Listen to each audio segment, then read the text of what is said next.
Hey guys, hello everybody. Hi, how's everyone doing?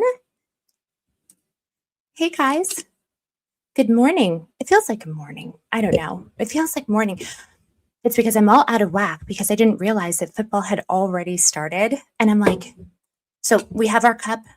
We're going to be watching. So it's like, we're going to have to do this early. And then I was watching the debate like so many times. Hey Cryptic. Hey Jeannie. Hi. Hey Touch. Hey Scruff. Hey guys. I want to make sure that you guys know I counted my production team. Can you guys hear me okay? Hey, Get Crunk. Hi. I'm like, let's look at our settings briefly. Make sure that everything's good. Can you guys hear us okay? Hey, Jay. Hi, thank you so much. That's so kind. AI, come on. Absolutely not. Absolutely not. Hey, hi. Hi, Jokies. Hey, cats. Cats and dogs. Oh, that's cute. That's adorable. Hello, guys. Hi, Goddess. That's such a cute picture. You're beautiful. Hey, Wendy. Hi, Claire. Hi, Bunny. Hey, Cryptic. Oh my gosh, guys, hold on. We have to celebrate for a second. My nephew had his first baby yesterday. Congratulations to them. Oh, what a blessing. The first one, oh my goodness, what a life change, right? The first one is always like, what do we do now? Oh my gosh, congratulations to them. That's so wonderful. What a beautiful, beautiful journey they're about to embark on. And congratulations to you, Auntie. Well, wait a second. Hold on. So it's your nephew. Is it your great? No. Is it your second? Oh gosh, I'm so bad at that one. It's your family. So it's beautiful. Congratulations, Cryptic. That's awesome. That's so much fun. Oh, summertime babies. I love it. Wait, are we in Leo season? I think we are. A Leo, a little star of the show. I love that.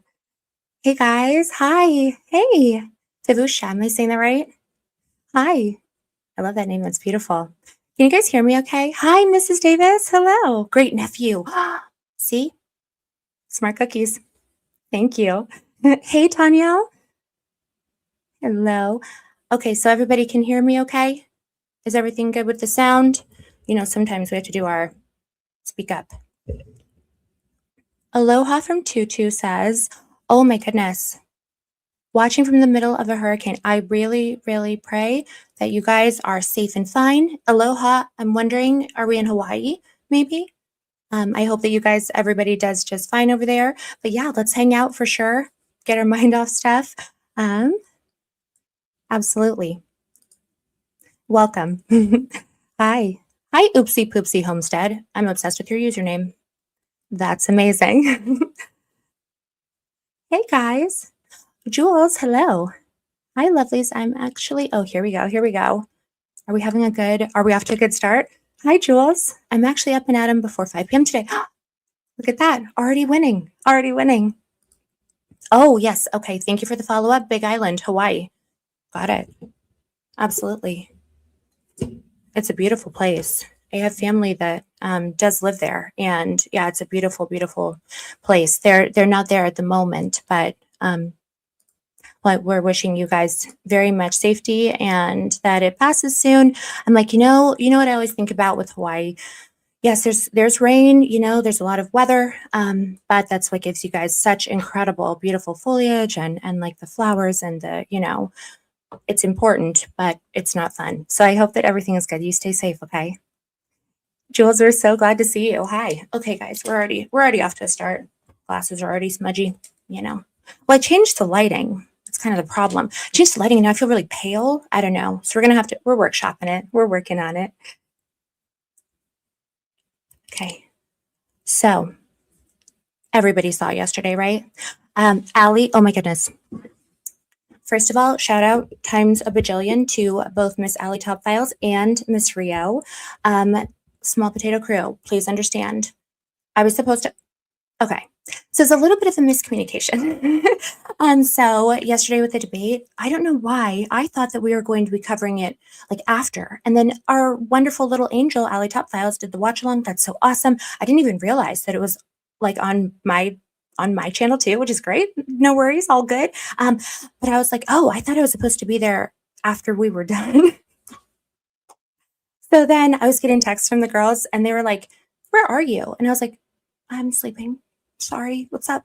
And they're like, yeah, we've been on here for hours. I'm like, no. I felt so awful. And so Miss Rio, who had already been up streaming, and Allie, we know that Miss Allie can totally hold down a stream. However, Rio didn't want her to have to do it by herself. And so she was thinking that I was going to be there, and I was thinking I was supposed to be there after. Great. You know?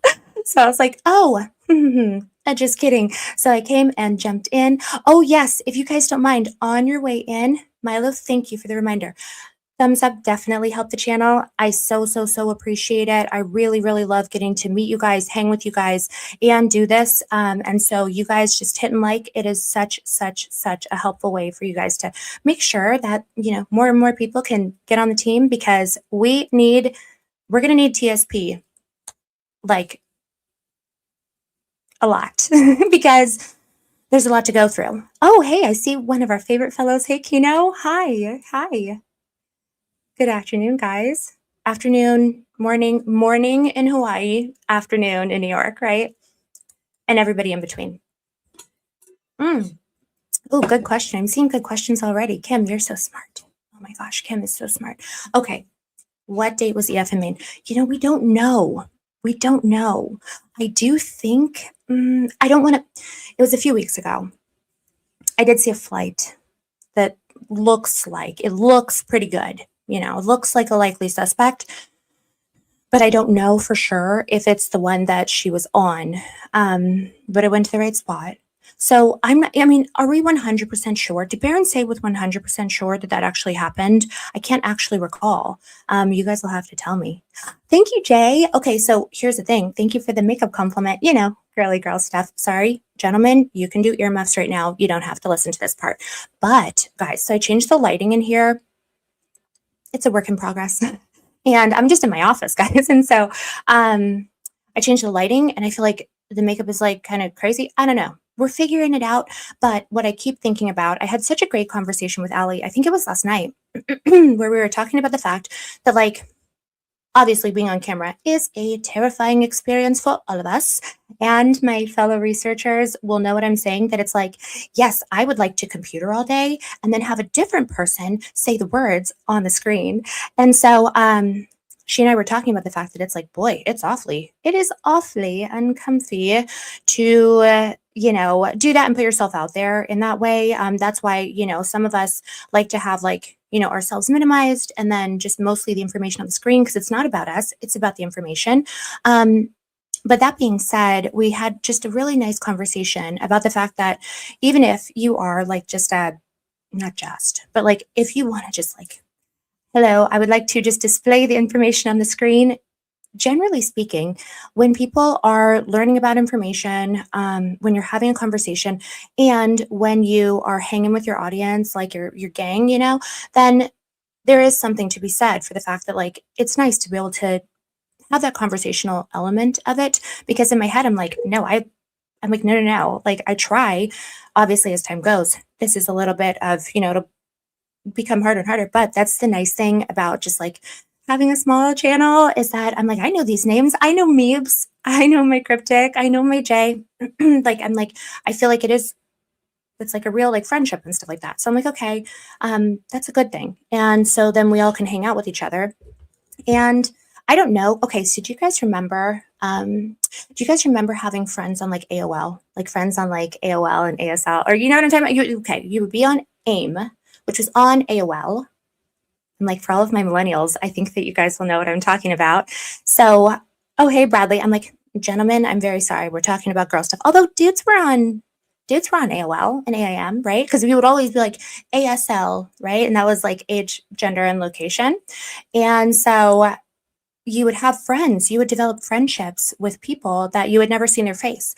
And although that is something that's so cool, it sometimes is always like you had to like do a face reveal. I mean, that was the whole point of that show, Catfish, right? Like it would be a thing to have it be face to face, because I know that you guys are staring at a screen. Oh, I'm staring at the screen too. Why aren't we talking to each other? So that's kind of how I feel about it. But boy, sure is a lot. It sure is a lot to be like, hello, here's the lip color of the day. I don't know. I mean, but honestly, the thing I really, really always go back to is what I said at dinner. I said, no matter what, it's too important, the stuff that we're talking about and the stuff that we're doing. Now, if we were doing channels that maybe we're about, I'm not going to say that any other channel or their content would be like not as important, but I guess whenever it is something that you're so passionate about and something that you really, really, really feel is a critical piece of information,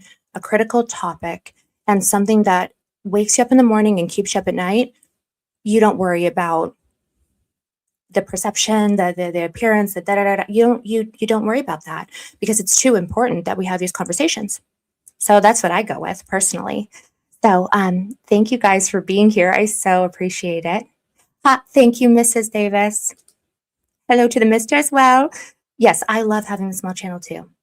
Well, you know what? We're getting there. We're getting to be sweet potatoes. What's a larger size potato? I don't actually know what in the potato sizes are. There's some of them that are huge. Russet ones, those are small ones, right? I'm like, guys, sorry. And so what we're going to do today, we have to talk about the debate because I really, I think that it was important.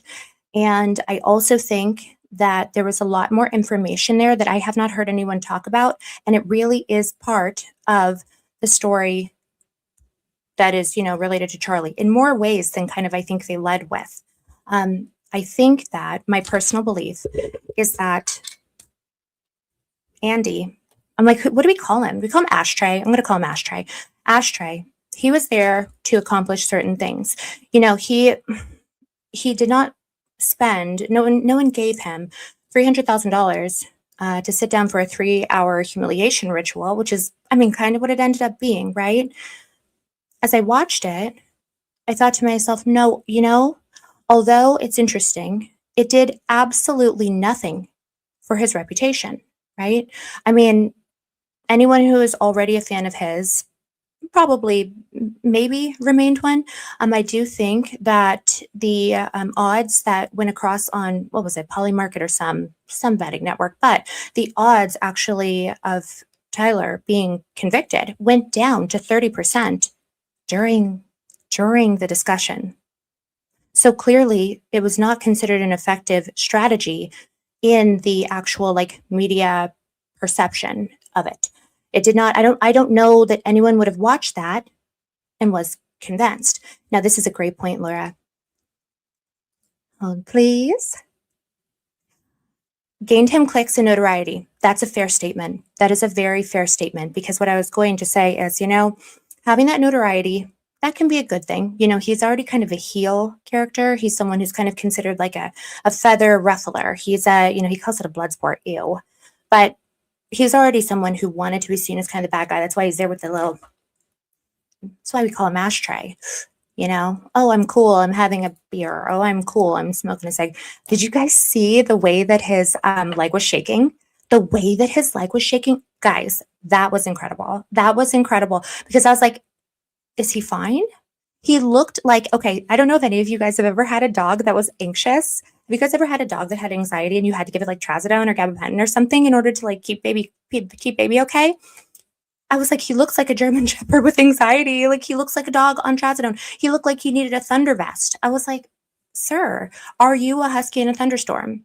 Is that what I'm seeing right now? So it was very, I would say overall, it was a net negative. That would be my call. Now, I know that he's a heel. So he's a heel is like somebody in wrestling. In WWE, a heel is like a professional bad guy, right? He's there to gas everything up and make it dramatic and, But I think it was more than that. I actually think that it was more than that. I think that he was sent there with a mission. And I think I might have figured out what it was. So today, what we're going to do is we're going to talk about it. We are going to talk about modern PR strategy and crisis communication strategy. And the 3 things that I think that he was sent out to accomplish on that day and how he did. Because it's like, am I that concerned with how he did? No, I think that Candace primarily really came across as reasonable, as studied, as calm, as someone who cared about this issue, knows about this issue. I mean, she clearly came out as someone who was victorious. So we're all taking our victory lap for that. I don't think he was there to beat her in that debate. I do not. I think he was sent with 3 tasks, and they correlate very much to modern PR strategy as well as crisis management. And I think that it really speaks to what they've been up to since their PR change that we think started, I believe it started on 4th of July. That is my personal opinion. I think that he was there with 3 tasks. The 3 tasks are to deliver a piece of information, to gather information about 2 questions, and to try to discredit information on the other side. That is what I believe. And I believe that it really does speak to what we have seen going on in the background with some of these adjustments that have been made in this post-4th. I'm calling it the post-4th period, right? Excuse me, I'm sorry. We're going to have our kids here. I'm sorry. I need a cough button. We'll get there one day. But I believe that the individuals who are now running the PR and the crisis management and the strategy behind Turning Point, I think that they put some adults in the room. And I think that they have changed that strategy in this post-4th period. Now, I'm not saying whether it's been effective or not. We'll have to talk about that. I think in some ways it has. In some ways it has. And that's why I thought it was really important for us to come out, talk about it. But I think that it also points very directly to exactly where this investigation is going next. Because this points, in my opinion, to the boogeyman, the big bad. And so as we start to talk about him, I'm like, yeah, I was thinking about, I know on our last stream what we talked about a little bit just at the end. I don't know if you guys caught just at the end that last time we did a stream that was, what was that stream about? Oh my gosh, now I'm confused because we started talking about the jets and stuff and I got all like excited about it. Oh my gosh, what was that about? What was that about? Not me not remembering. Oh, guys, which one was it? I got all excited about it and then I was like, oh, and then I was like, okay, let me, it was, oh yeah, Rob. It actually, I think, has to do with Rob. I think it has to do with Rob. And I think, like I said, it has to do with the fact that there's now adults in the room who are guiding the strategy there because they're panicking. So we're going to watch the debate, not the whole thing. We're going to watch like so the parts that I've focused on are Andy's ashtray opening statement, the initial 5-minute period, and then the closing. Because my personal feeling, I'm like based on feelings and dreams, but no, my personal impression of it is that his opening statement was something that he had pre-prepared, right? He had pre-prepared this opening statement. There was nothing that Candace had already said. There was nothing that PBD, really had already said. It was just, what is the message that I am attempting to convey? From there, I believe that he moved into intel gathering, right?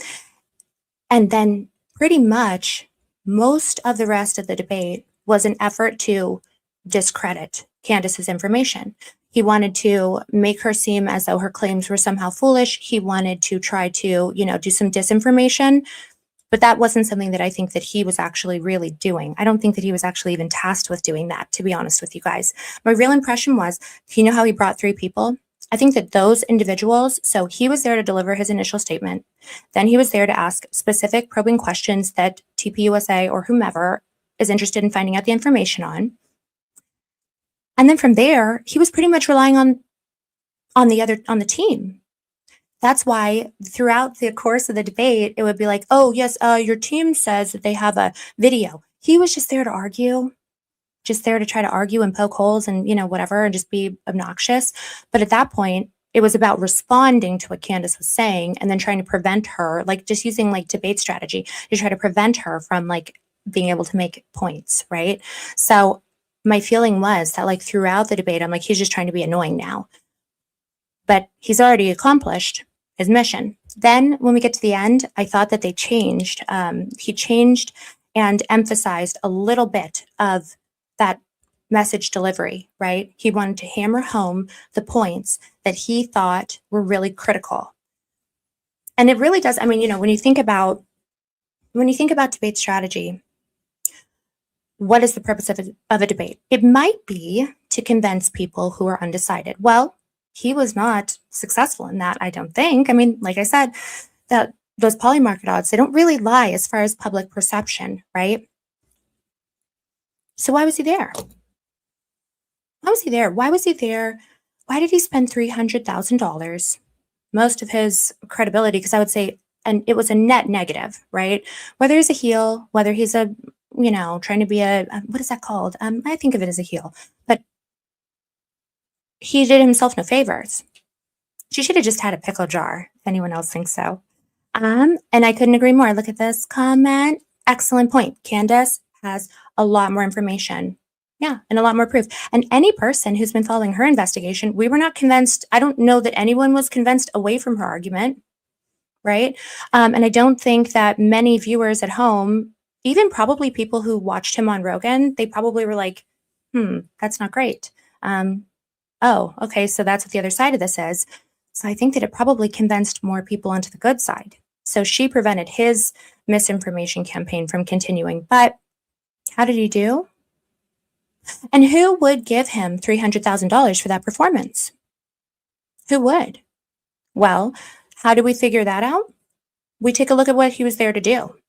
What was he there to talk about? What message was he there to deliver? And what information was he there to gather? Now, as far as I know, guys, if I'm not mistaken, within the first 5-ish minutes when he debated Stu, so he debated Stu Peters a few weeks ago, and Stu specifically went there to try to get him to admit that he was working with Turning Point USA. And he did. He got him to admit that within like the first 5 minutes. So I'm like, okay, well, so we already knew that. So what is the point of, this argument? We know that what we're doing is basically getting kind of a proxy, I guess, for Andrew. We're as close as we're going to get for Colvette, being there. But who really sent him? Now, I don't know if the funding mechanism was specifically Turning Point. I'm sure that a lot of you guys saw there was a Venmo transaction between Blake Neff and him, between Andrew Wilson and Blake Neff. So Blake Neff paid him an amount of money. I don't know exactly what the amount of money was. Oh, hey, Matt. Hi, I'm so glad to see you. Okay, this is a good question too. Oopsie. Oh, hey, guys. Thanks. This is a great question, Matt. Thank you for being here, by the way. Is this all a diversion? It's possible. It's possible. I do understand that there could be an element of that, but actually, as we begin to uncover the boogeyman, he's connected to those. He's actually connected to those files. And he is someone who has worked with that man in particular. So a lot of the reason why I call him the boogeyman is because he's related to all of these people. He's the most powerful man you've never heard of. So we'll be doing kind of like I think that where this goes ultimately is going to be taking a look at those individuals, draining the swamp. Gosh, I hate to say that, but it's true. And he has to do with all of the above. So that's why to me, I'm like, yeah, that's important. And it could be an attempt to distract. We're not going to let it though. Okay. So we're staying focused. We're staying on top of all of it because Charlie's story is connected to those files. It is connected to so many other events that have recently taken place that I'm like, yeah, it's a story of everything. I really, really, really believe that. And so looking at these connections, looking at these patterns, looking at these different business deals, sadly, that a lot of this is stemming from, I think that that's really key. And so that's going to be a big part of, in my opinion, figuring out who did what, So what I wanted to do was I wanted us to start with going back to the 4th of July. So I want everybody to think back to the 4th of July. Not very long ago, a month and some change, 40 days. Okay. Does anyone remember what it was that our dear friend Andrew Colvette was up to on the 4th of July? On the 4th of July, Andy went out to the Salute to America 250, right? We recall that he was out there with Vance. He was out there with Meemaw. He was out there with Hag. What do we call him? Cake Stand. We haven't talked about him in a few days. He's busy doing crazy stuff on where is he? Is in Colombia or something. But anyway, Andy went out to DC for the Freedom 250 celebration. There, he met with our vice sectional, right, and with Cake Stand, and with Rubio, I think, and with Mima. And ever since he came back, the strategy's changed. The PR strategy has been adjusted. My feeling is that they got some adults in the room.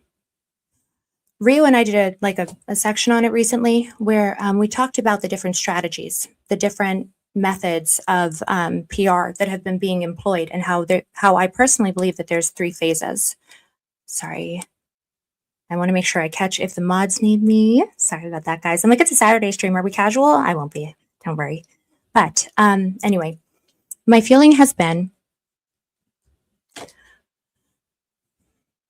someone needed to get some adults in the room. Their PR strategy was failing miserably. It was truly abysmal. You guys think back to just a few months ago. What was happening?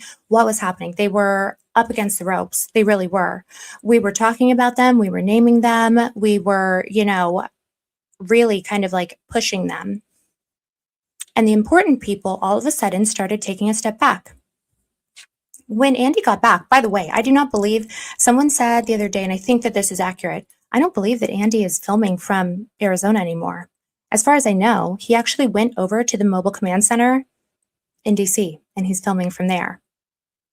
That's interesting. Sorry, I'm trying to read the comments. I want to make sure that I'm on top of it. This is such a, Kim, beautiful genius. Kim says, I believe that there are different arms. Someone had to take over for Einstein. The fundraisers are another arm. It's all connected. Many people at TP have charities that work with survivors of that. 100%.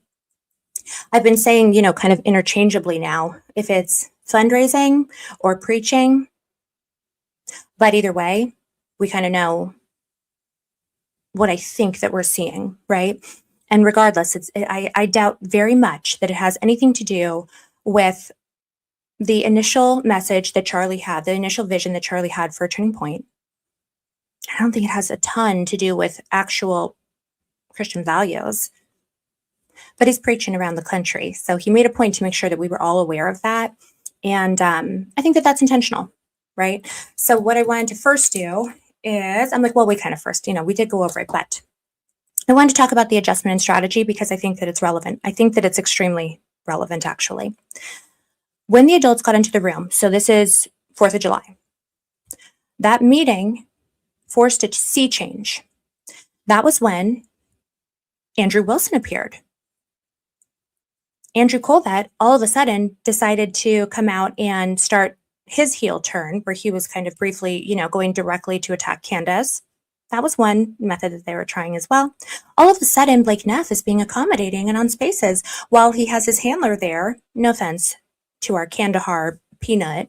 I'm going to call him the Kandahar Peanut now. Oh my gosh, the aura loss, guys. Just the sheer aura loss of Carrie being 5'4" or whatever. I don't know. No offense. We love the short kings. Honestly, we love the short kings. But I do feel as though he was LARPing as a Kandahar giant, and I do not appreciate that. I'm like, you're LARPing. That's crazy. So, but anyway, what I was going to say is that realistically, he's there to make sure that Blake Neff doesn't get himself into any trouble. I get the feeling that the very first time that Neffy was on a space, I think he thought that he could handle it on his own. And then he had to be emergency bailed out. Do you guys remember that? So he's on a space, he's answering questions for what was it, an hour? And then things started to get weird. And one of his minders, someone who also happens to be affiliated, jumped in and had to start being no, hey, listen. And distracting the conversation away from that. And I was like, oh, okay, that's what that was. Interesting. And from then on, what has been happening? Well, Gary has been charged, it would appear, with making sure that the spaces and this acquiescence that all of a sudden we're supposed to believe that that Snuffy just got it into his heart. We're supposed to believe they really want you to think that all of a sudden Nephew was like, I'm just going to talk to them. It's going to be fine. We're going to work everything out. It's going to be okay. They want us to think that Blakey is just now had a change of heart. Please be serious. I'm like, there's no way. There's just no way. Also, I don't know if you guys noticed this, but has anyone seen or heard from Erica lately? So they have kind of pushed her toward being specifically involved in church activities, and all of a sudden she's gone. Now, I don't know if you guys remember this, but a month or two ago when Rio and I were talking about it, we're like, why would they not just put her in the back? The smartest thing that she could do is go home. The smartest thing that she could do is not be in the public eye. I would assume that when they got in the room with adults, they said the same thing. Stop putting her out there. Stop wheeling her out there. You are making it way, way, way too obvious.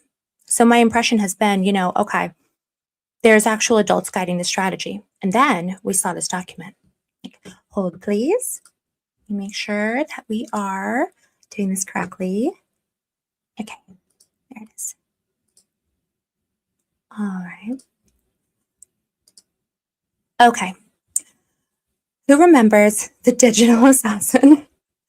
Who remembers the Digital Assassin program? Can everybody see that okay? Also, because we did have problems with it last time. So I just want to make sure that someone in the chat will tell me that they can see this page, okay? Because just so you guys know, the last time, for some reason, some people were telling, I could see the screen just like this, even though it was just me on the screen. You can see it? Okay, thank you, Tickle Your Homies. Incredible username. Pause. Hey, Ryan. Hey, how is Mrs. Tinfoil? Was she here as well? Okay, so Baron, yes, absolutely. And so Baron is the person who introduced us to this document, this digital assassin thing. Absolutely. And thank goodness that he went over it. And so that is why I think that it's important for us to revisit, because when did this come out? Let's see. See if we have a date on this bad boy. Oh, look at that. 2 days after the 4th. 2 days after the 4th. How Candace Owens built a digital culture targeting Miss Erica. An NCRI report. 2 days after the 4th of July. Okay. Now, the actual information contained within this document is nothing. It's this document is just goofy. Okay. So we don't need to worry about that part of it. But I did think that the timing was of particular interest. See, this is what I call a think tank document, right? This is a document that was created. I mean, honestly, I'm like, someone coded this, someone Claude coded this. This is not something that actual thinkers went over. But I thought that it was interesting because, guys, if we start to look at the information from the source, if we look at source information, right, like this document, like the report that Baron showed us, they make themselves obvious, guys. They really, really make themselves obvious. They tell us what they are doing. I think personally there's a concern about that having to do with that Heritage Foundation document called Project Esther. And we'll talk about that more too soon. But I think there's some correlation with the individuals who have schemed these harebrained plans up, right? But realistically, this is a think tank document. It's just they used a different cooler coding system to do it. Cyber psychology methods. It's fascinating to me that they specifically go out and try to tell on themselves. So if we make a point to continue to look at the places that they go and, the information that they are providing, we can information gather as well. So I've been spending a lot of time doing that with all of our little cast of characters. But this one in particular, I thought to myself, oh, that timing it's funny, right? The timing is just too on the nose. So I'm like, we're not even going to waste our time, but it does inform me, in my opinion, that 4th of July date did matter. Now, what the adults in the room, I believe, told them was that they needed an adjustment in strategy. The strategy that they were using before that we just talked about It wasn't working. No one was buying it. In fact, if you guys recall, think back for a second. Do you guys remember when they used to do that thing where they would hugely overreact and overcorrect anytime that something came up that was important? Anytime that something came up that was important, that we had hit the nail on the head, what did they used to do? They'd freak out, right? They'd freak out. Oh, that's not true. Oh, that is not true. In fact, it got to a point where regularly people would just say, did this cause a big reaction? And that would be the tell. In actual PR and crisis communication strategy, you do not use tells like that. It is very, very foolish to have a direct tell to tell people where to continue looking. My personal impression has been that adjustment piece in this phase of the strategy has been stay absolutely silent away from anything that is important. Do not say a word. Think about how an actual state level, not saying that that's exactly where this came from, but Andrew wasn't there at the 4th of July by himself, right? He wasn't meeting with the local bakery. But when you're looking at an actual state level response, coordinated effort, the way that they address things is by no one speak of this. And it feels to me as though that kind of lets us know a little bit. Yeah, there's actual grown-ups here now who are letting them know, do not say a word, mouth shut. Think about in criminal cases. They'll have a spokesperson, an attorney, someone whose whole job it is to go out and say the words. Because if you have too many people saying too many things can get messed up. Let's recall that because Blake Neff does not have a specific role as a spokesperson in the organization, then anytime that Blake Neff says something crazy on a space, if Gary lets it slip through, then they can just claim that was just Blake going rogue. There's a reason that it's not Andy, even though he is the PR person. You would think that the PR person would be the person to sit on spaces and answer questions, but no, he is too officially connected to Turning Point, and they're not going to be able to make that claim on him again, right? There's a reason that it's not Erica. There's a reason that it's not any actual, person who would be the appropriate person to do that job. But instead, they had Blake out there because Blake is a safe choice. So Blake has been tasked. His role is going to be go into the spaces, deliver information, gather information, and if you get around to it, try to discredit information too. That's what he's there doing. I listen to his spaces all the time. They're fine. They're not great. They're fine. So, let's see here. I saw, I'm trying to keep up with the comments now, guys. I'm trying to get better at it. So wish us luck. But I do want to make sure that I respond to stuff. Oh, hi, Scott. Hey, Scott, how are you? Oh, this is interesting. Okay, look at that. I saw a left-leaning channel said that Candace won and they were on her side. Strange bedfellows. Exactly. Well, sis, you should have been a detective. Oh my gosh, I love your username, first of all. One, amazing. Yes, I agree. I mean, I think at this point, it's really, I'm left and right I don't even know if left and right is a thing anymore. I think it's all of us, right? And so I'm yeah, it is strange bedfellows.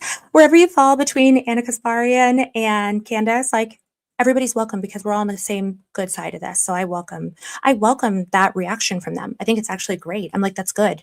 That is a good thing. It's pretty much the allies, the access of allies. Maybe we'll call them that. I got to workshop that. We'll get back to it. So, okay. The next thing that I wanted to do is I wanted us to actually go ahead and play a portion of the debate because I think it's relevant. I think it's important. And I think that it'll kind of show you guys what I mean when I say he was there to do 3 things: deliver information, gather information, and in between there, discredit what he could, argue. I think that was the least important. And I think that that's why it was outsourced to basically his team, whomever was in the green room or whatever. They were there to try to pull up clips as they were chatting, right? And try to be oh, here's a gotcha moment. There is a person there. And their job was to try to do that, to try to give him, a little bit of good TV. And then his whole role in the interim was just kind of, see if you can get one in on her, argue with her. But once he had delivered the information and gathered what he wanted, it was kind of I felt as though it was less controlled. But the first thing that he says, it's relevant. So let's do it. Okay, cross your fingers for our tech, everybody. You guys know how we feel about this. Oh my goodness. Let's share this tab. Okay. And drove hours away to it. See that too. Okay, so let me pull that up on stage. Can you guys see it okay from there? I'm going to have the volume up. Can everybody see it okay? Is that fine as far as the size goes? Okay, we're going to hit play. Cross your fingers for us. Let's do, here we go. Are we live? Okay, so we're officially live.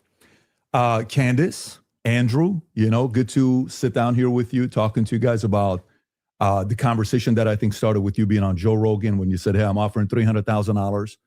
And for the audience watching this, you have to know when you see this final product, there's a lot of stuff that happens behind closed doors. There was still communication till midnight, even some of the stuff this morning. Like it's like you're trying to sell a company. It's the last 24 hours that the deal doesn't work out, but kudos to the both of you guys that you made it work. The topic of discussion today, how this got prompted is, Andrew, you said there's overwhelming evidence that Tyler Robinson shot and killed Charlie Kirk. And Candace, your position was he's a patsy. Tyler Robinson is a patsy. So, of course, we'll talk about a lot of different things, but that's kind of how the whole thing got started. For the audience watching, I think this is truly for three different people. Number one is anybody out there that loves Charlie, respects Charlie, his legacy, what he did. We have a lot of love and admiration for what he did. He changed the lives of many people, young men, young women. You worked with him for many years. You guys were friends. You've said a lot of good things about Charlie, respectful towards him. You guys may have disagreed on some things, but you had a lot of respect for him.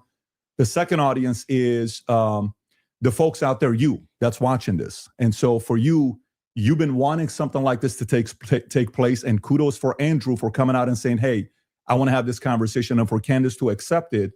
So you have the ability to say, I agree, I disagree, comment, do all the stuff that you're doing online. And if you want to see more of these things, any of the three channels, subscribe to them, the Candace Show, the Crucible. I'm sure some of the people from Crucible are watching as well, and the PBD podcast. The more you subscribe to this, the more we're able to deliver these types of conversations to you. And last but not least, it's about the two of you. My goal is to speak as little as possible. 99% of the time, it'll be you guys speaking, and the audience will be able to see it. If I jump in, just so everybody knows, on the back end, both have agreed. In the back, there's three people representing Andrew and three people representing Candace to do fact checking. So at any point,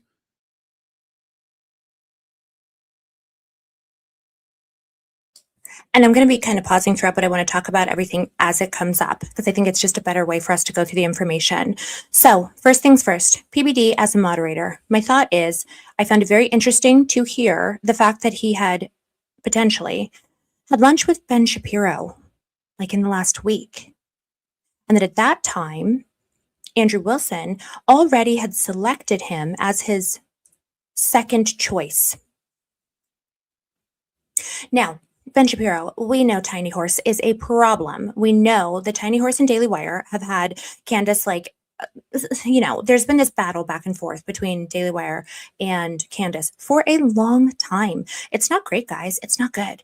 But that being said, my genuine feeling, I'm trying to view this as objectively as possible, because I don't want to let my feelings influence my opinion, if that makes sense. I'm really, really trying to stay as neutral and as objective as humanly possible. Did I celebrate her victory yesterday? Of course I did. But I still always want us to be fair. That's the most important thing. And then also, if we are going to stay steps ahead of them, then we have to not be emotional in our processing of the situations. Well, I'm like, how dare he? Oh, PBD. Oh, how could you? You're colluding with, I want to have that. I want to have that reaction. But no, my impression based on the actual review of how this debate was moderated is that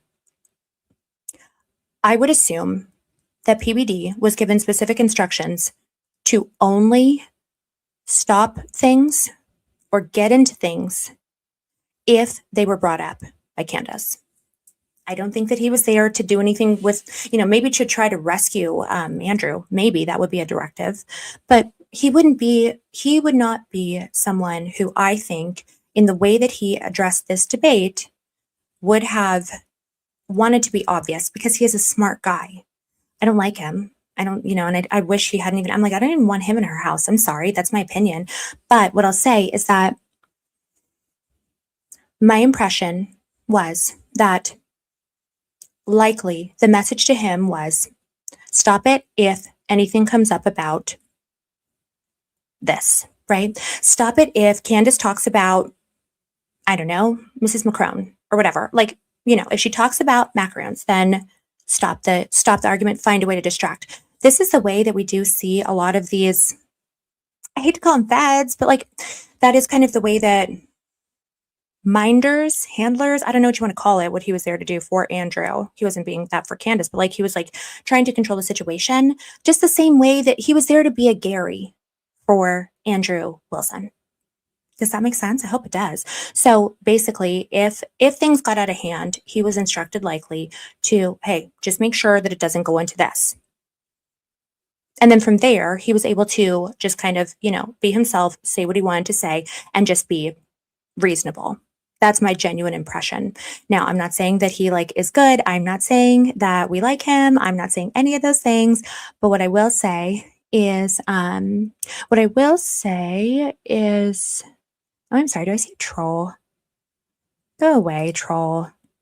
You're going to be okay, listen, I'm all about free speech, but anyone who comes in here using the term candy, I already am on to you. Okay, so nobody's even going to bother to read your stupid comment, and you're going in timeout because free speech is fine, but we do not insult the queen, and not in this village, not in my house. You're going in timeout. Please don't do it again. See you later. See you when you get back. Ugh. Anyway, sorry guys. I got a ride for my girl. Hello. Of course, when people say stuff to me, I'm like, but if someone says, I'm like, she is 7 months pregnant. You will not talk about her here. Time out, get it together. And next time you call her Candace. Anyway, let's go back to talking about this. So PBD, whatever we think of him, I can understand that, realistically, what makes the most sense, in my opinion, is that he was there just to make sure that it didn't get out of bounds. He was there to ref. He said, my goal is to speak as little as possible. Great strategy, bud. So he did as such. Now, we'll notice that certain topics definitely were not brought up. That's okay, because my impression really is that there's a lot of influences to why certain topics are able to be broached on large platforms, not because anyone's not because Candace is not talking about certain things, but I would encourage you guys to go back and watch one of the episodes that she did recently, where she talked about the fact that there's still good guys in government. Do you guys remember that? Do you guys remember when she came back and she was almost tearful? It really stuck with me. And she said, there's still good guys in government, and there's things that I really, really want to talk about, but I can't. Sometimes things are going to be bigger, and so I'm really, my genuine hope, my genuine feeling is that there's things that are being addressed in the background, that is based on both information that I know, but also in my genuine impression. So that's why you're not going to see me sitting there going like, oh my gosh, how could she not? No, there's oftentimes bigger things happening. That's okay. But we're going to soldier on. We're still going to keep talking about it, because guess what? No one sent me that letter. And also because it is, I do feel as though the information getting out there is super important. But I also understand that if someone wanted to sue Candace for $1 million, that's a big deal. If someone wanted to sue me for $1 million, I'd be like, where? I need $1 million first. Can I have that? So they're not coming after, at this point, they're not coming after the smaller channels. We'll take that. We'll be happy about it. And we'll soldier on. That's all we can do. Okay. So that is my impression about PBD. I just wanted to make sure that I jumped in and mentioned that. And then from there, I am going to, yes. Oh, good. This is a good comment too. I'm going to try to catch him as often as I can, guys, just because it's a chill Saturday. We're hanging out. This is not a class presentation type of day. This is let's hang out. I'm just so happy to be with you guys.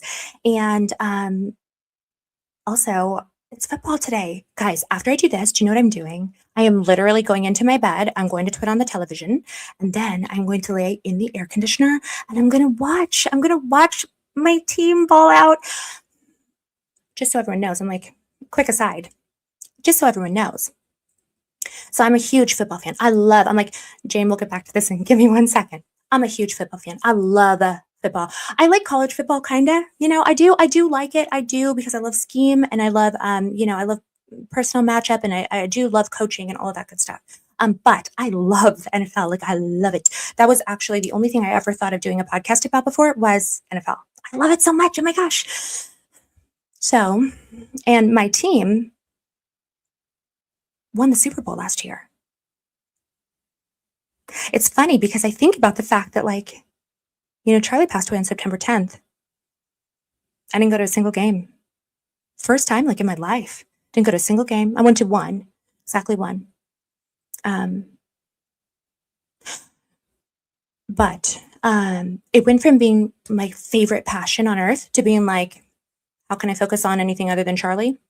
So I missed my team's Super Bowl season, But guess what? We're going back. Sorry, everyone. Sorry to the Niners fans in the house. I love you guys normally, but not now. Not right now. Don't worry. I'm surrounded by Niners fans. So anyway, I'm like, I'll see you guys after the season. We'll talk then. Go worry about I talk a lot of smack too. I'm sorry. I shouldn't. I'm like, go worry about your power station. Okay. Anyway, and Cardinals fans, I like baseball too. I'm a hater. Don't worry. But I love football so much, and it was just really crazy to me to think about the fact that, like, oh my gosh, I didn't even know if I sat and watched a single game. Whereas there was a time when it was like shushy time in my family's house. My entire life, it was like, we're not even. I mean, I will stand and pace. I am just like my dad in that way. I have to stand in front of the TV to influence every single third down. I have to mind influence every single third down. Be quiet, guys. Big third down here. That's me 100%. But last year, that was so. I just couldn't focus on anything else other than Charlie. And I still feel that way. But I'm going to try to catch a game. I'm just going to try to watch it. And it'll be fun. Okay, back to what we're talking about. Jane Seth Revert, excellent question. I just read a reply from Candace on a comment in her channel saying she was surprised at how unprepared he was. Exactly. So that's why I wanted to make sure that we went through this kind of together. Because again, I'm never going to tell you guys what to think. I always insist that you think for yourselves. And I don't even want you to use AI if possible. Use it to help you bake banana bread, but don't outsource your thinking ever. Not to me, not to your other, your favorite podcaster, not to your, of course, seek advice from the people you love and trust, but don't ever outsource your own thinking and reasoning. So what I'm trying to do, the point of what I'm trying to do is to give thoughts about some of these topics and then let you guys filter some of these things through your own lens.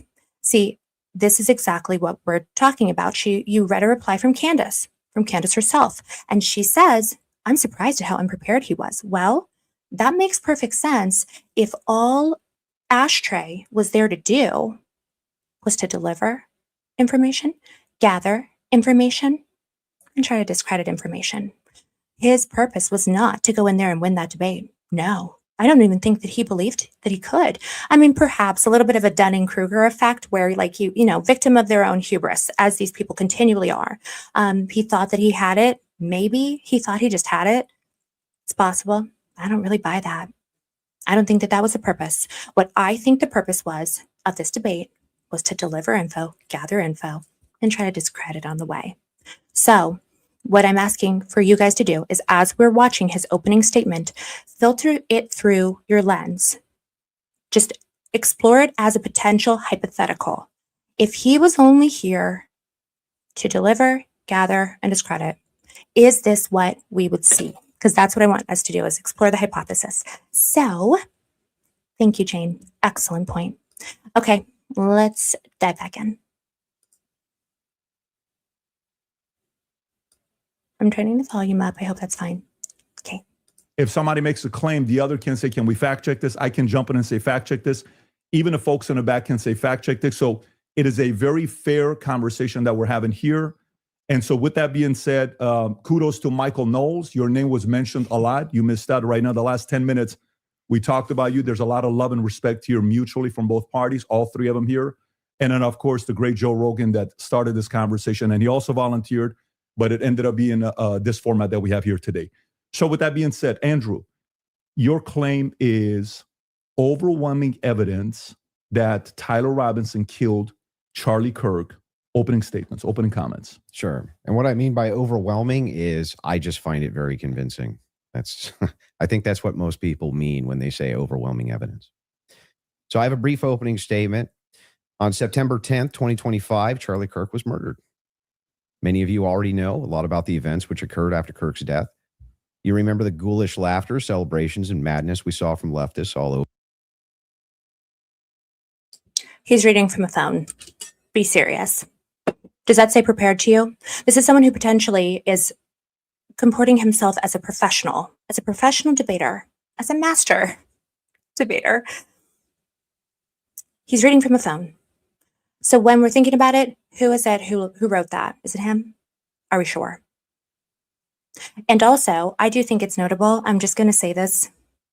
As we see different attacks into our spaces, myself included, but as we see different attacks into our spaces, think about the fact that a lot of what he's talking about is those same kind of attacks.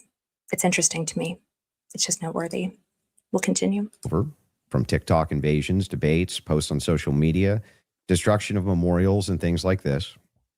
Within weeks of Kirk's death, a cottage industry began to form, peddling various alternative theories on how he died.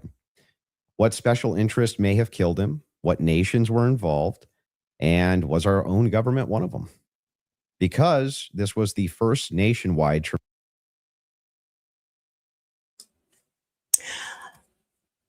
So, what special interest groups, what nations, and was our own government involved? Now, what that sounds like to me is that is his thesis statement. That is the prompt that he fed into the AI to try to get it to answer for him. What am I there to defend? What information am I there to deliver? What positions am I there to defend? Oh, our concerns are no one's buying the special interest group thing.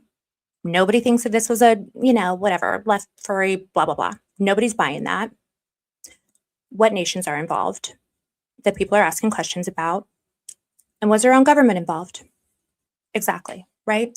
So this is the question that he is going to try to be delivering information based on. We'll continue. Dramatic event in Gen Z's lifetime, the demand for answers was severe and palpable. The leading theory from the conspiracy verse is that Israel worked with the United States government to murder Charlie Kirk.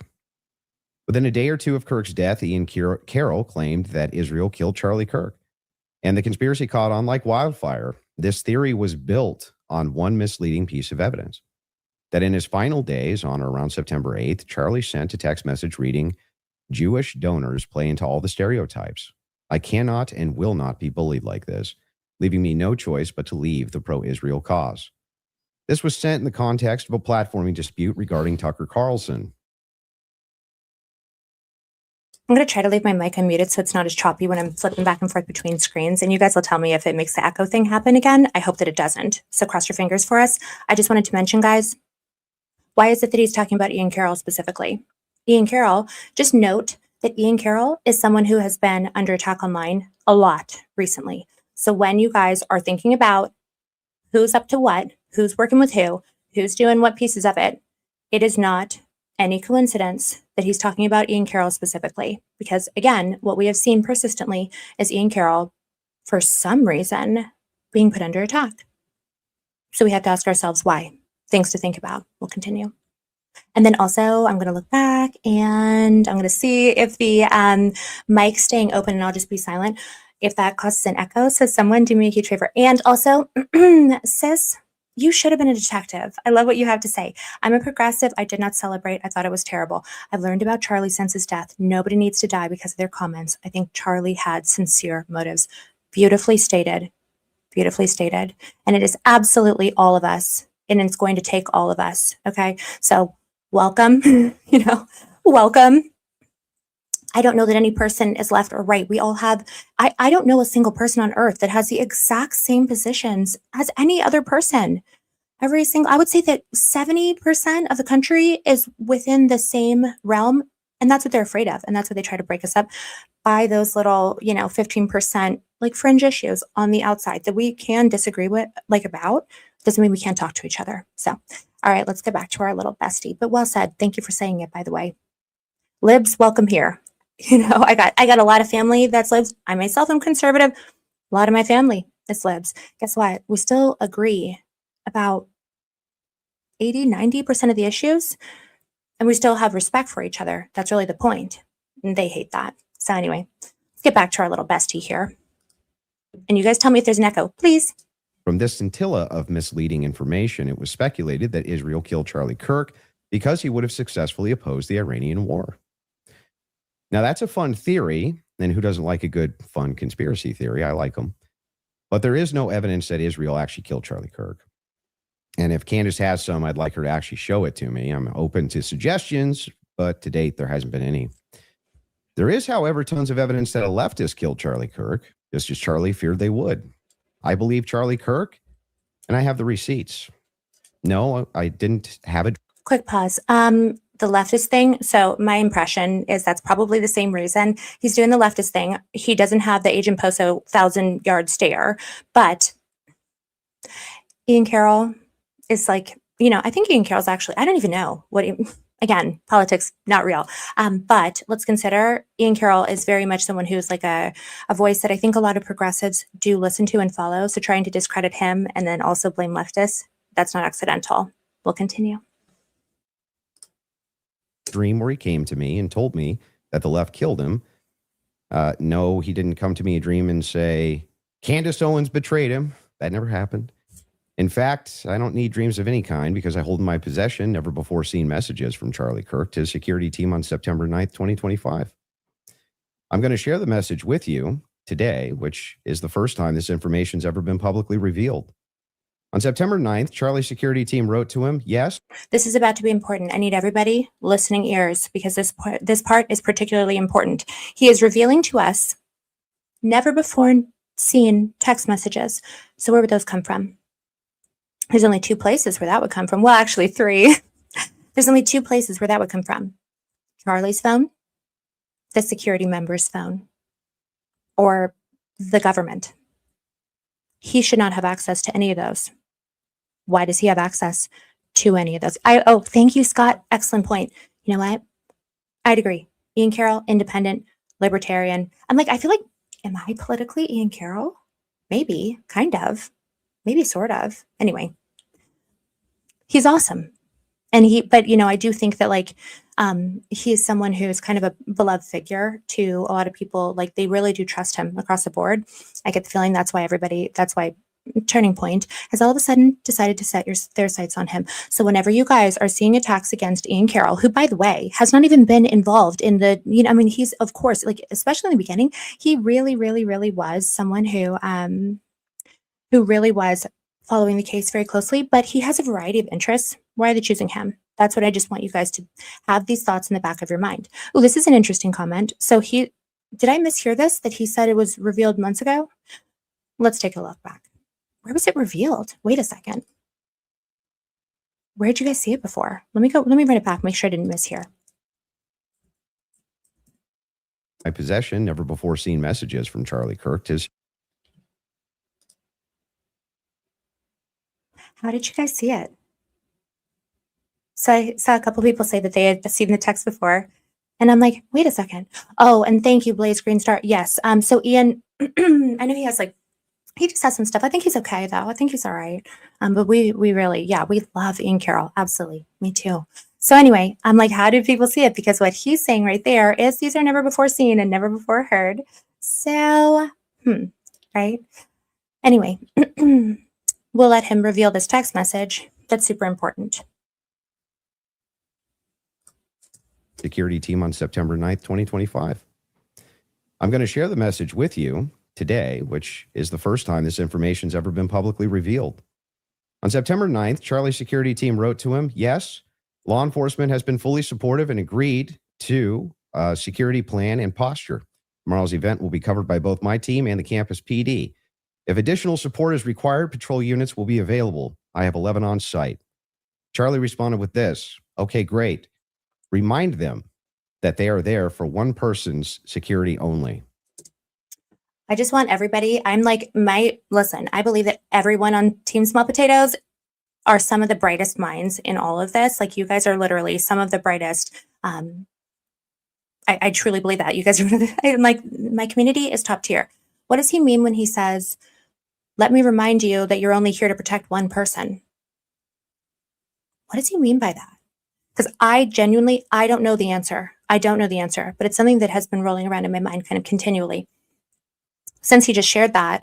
And I hadn't heard it before. I do not know what he means, but he means something when he says that. So TSP, I'm like, this is your homework, guys, because there's something there.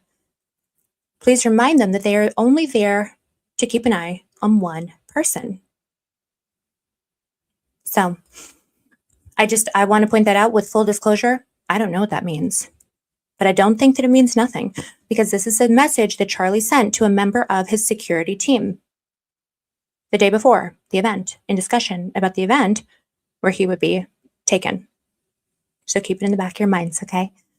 I'm like, let me run that back so that everybody can hear it and listen real good, guys. Will be available. I have 11 on site. Charlie responded with this. Okay, great.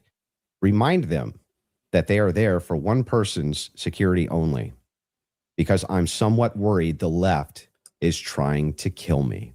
Okay. That was a message sent September 9th. Whatever could he have meant by that? Well, I think he meant exactly what he said, that he was worried the left was going to try to kill him. Now, we'll discuss this more later on in the debate, and maybe I have more never-before-seen evidence that exposes just how wrong and, in my opinion, idiotic many of these conspiracy theories have been.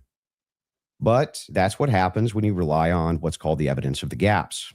In other words, they don't have evidence, they seem to just make up evidence. And what did they make up?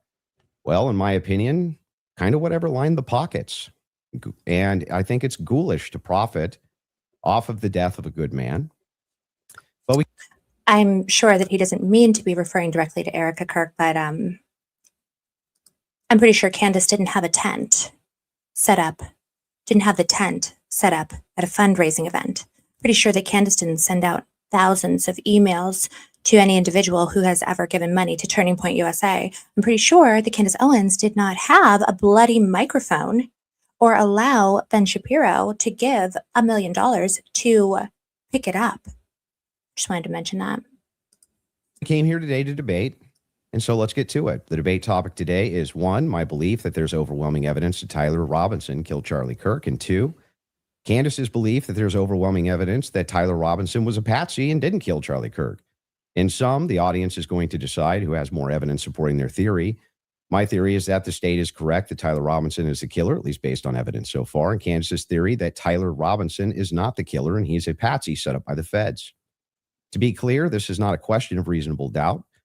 If it was reasonable doubt, and that's all it was, and that's all Candace was proffering, I wouldn't even be here having the debate with her. It's fair to have doubts, as a trial has yet to occur, and the state hasn't even begun to try to prove their case beyond a reasonable doubt. But Candace makes a more forceful claim. She claims that there's more evidence that Tyler is not guilty of murder and was set up as a patsy than there is for the state's case. And I just think that that's absurd. And she will not be able to demonstrate that in any way. In fact, she has almost no real evidence at all of her theory, whereas my theory is supported by compelling witness testimony, physical evidence, multiple confessions, all of which are independently compelling, but which are even more convincing as each piece of evidence corroborates the others. You'll notice the term overwhelming was included in both theories. This is because Candace demanded I defend my use of that term, which I think is fair, in describing the evidence against Tyler Robinson. She, on the other hand, only wanted to defend her theory as merely viable. That is, until I showed her clips in which she said she believed the evidence of her theory, that Tyler Robinson's a patsy, was supported by overwhelming evidence. Only then did she agree to defend that position. Regardless, we're both defending the claim that there's overwhelming evidence on our side, so it's worth defining that term.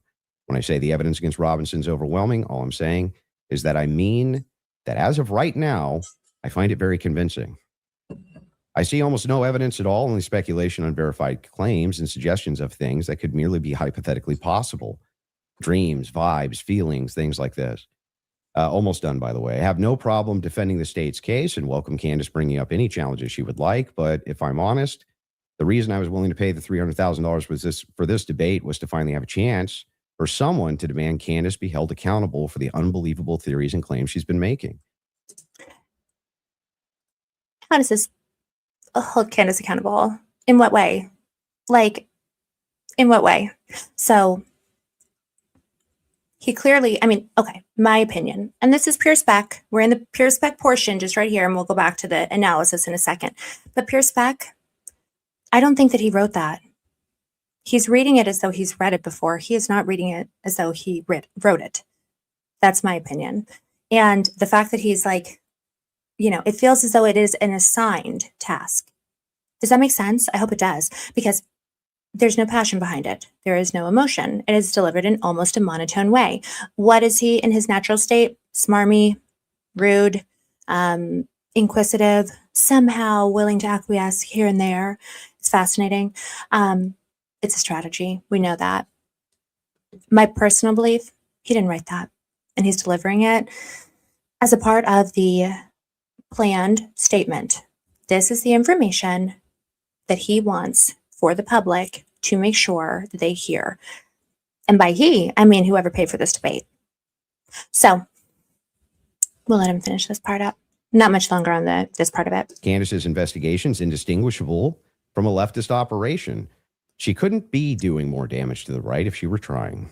She uses her considerable platform to relentlessly attack one of the most influential conservative outreach organizations for young people. And she's making a mockery of the online right-wing commentary class. She's harming Republicans in an election year by dividing them. She's attacking the very organization Charlie spent his life building. And she's attacking the people he loved, including his wife. And it cost me $300,000. But today, I hope that she finally answers for some of that. Okay, let's pause right there.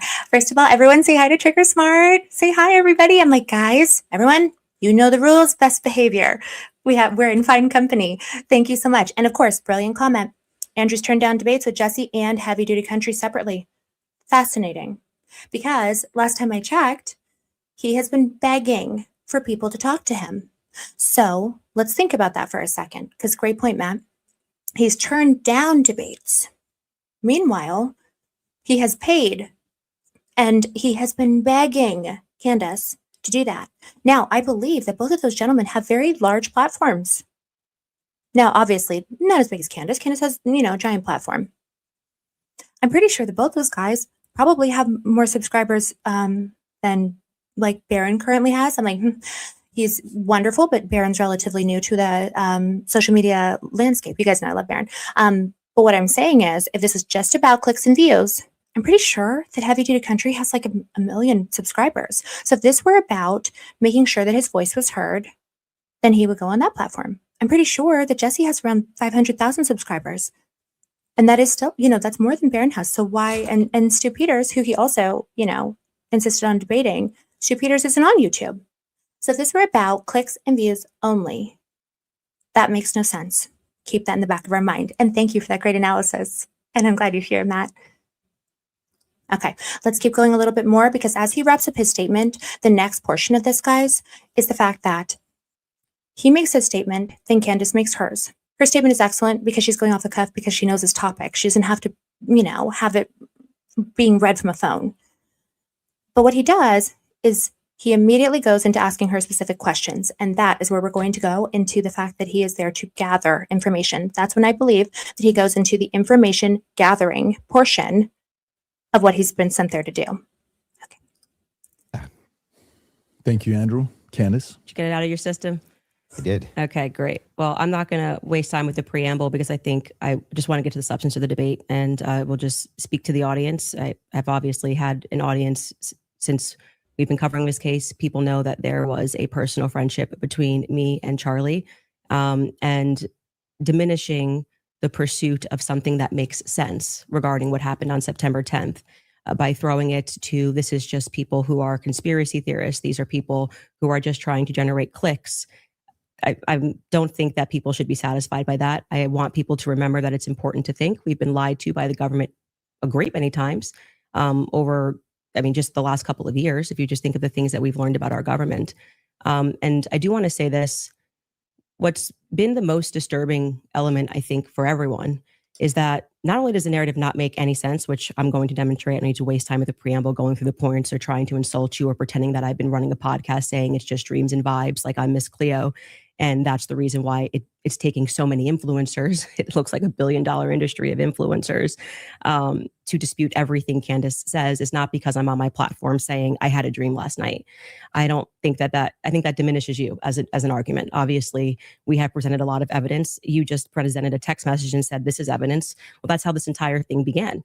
You're talking about how Israel got into the conversation. It was because immediately after Charlie died, one of the first things we saw was this push to make us all think and remember how much he loved Israel. It's because the prime minister of Israel, who's fighting like a 27 front war, felt that he needed to come do a little mini tour and to be, strangely, to state that I did not kill Charlie Kirk when nobody was having that thought that I can remember. Nobody was going, I wonder if Bibi Netanyahu killed Charlie Kirk.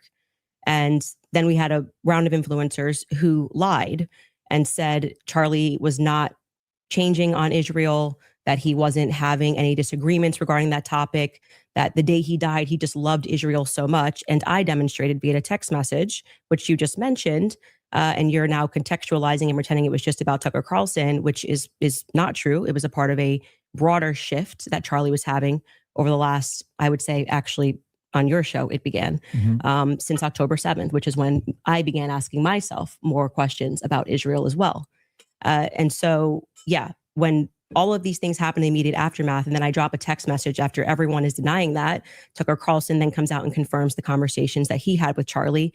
Megyn Kelly then comes out and confirms the private conversations that she had with Charlie. People then begin to ask a reasonable question, which is, why are we lying about this? If they were forthcoming with that, and they had said, hey, yeah, Charlie was starting to ask questions. I think after October 7th, it's reasonable that people are starting to re-examine our relationship with Israel. We wouldn't be here today. But it has been lie after lie after lie, debunk after debunk after debunk.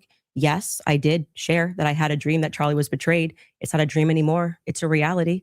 I look at what the organization has become, the people that they are partnering with, the lies that they are telling, the extraordinary people that they're sending out to say that I hadn't speak to Charlie since 2018, and it begins to look like a conspiracy. And just as a historical fact, that entire term was created by the CIA to gaslight people after the assassination of JFK. So it's not exactly one that makes me nervous. Like calling somebody a conspiracy theorist is essentially saying that they demand further answers and they're not accepting the Fed slop. So I'm grateful that you came today. I don't need to, like I said, take cheap shots and discuss your manner of debate or your strategy. And I'm also grateful that you shared that you had that text message today, because everybody watching knows that I have been demanding not a debate, just an open conversation with Turning Point USA. They should be here.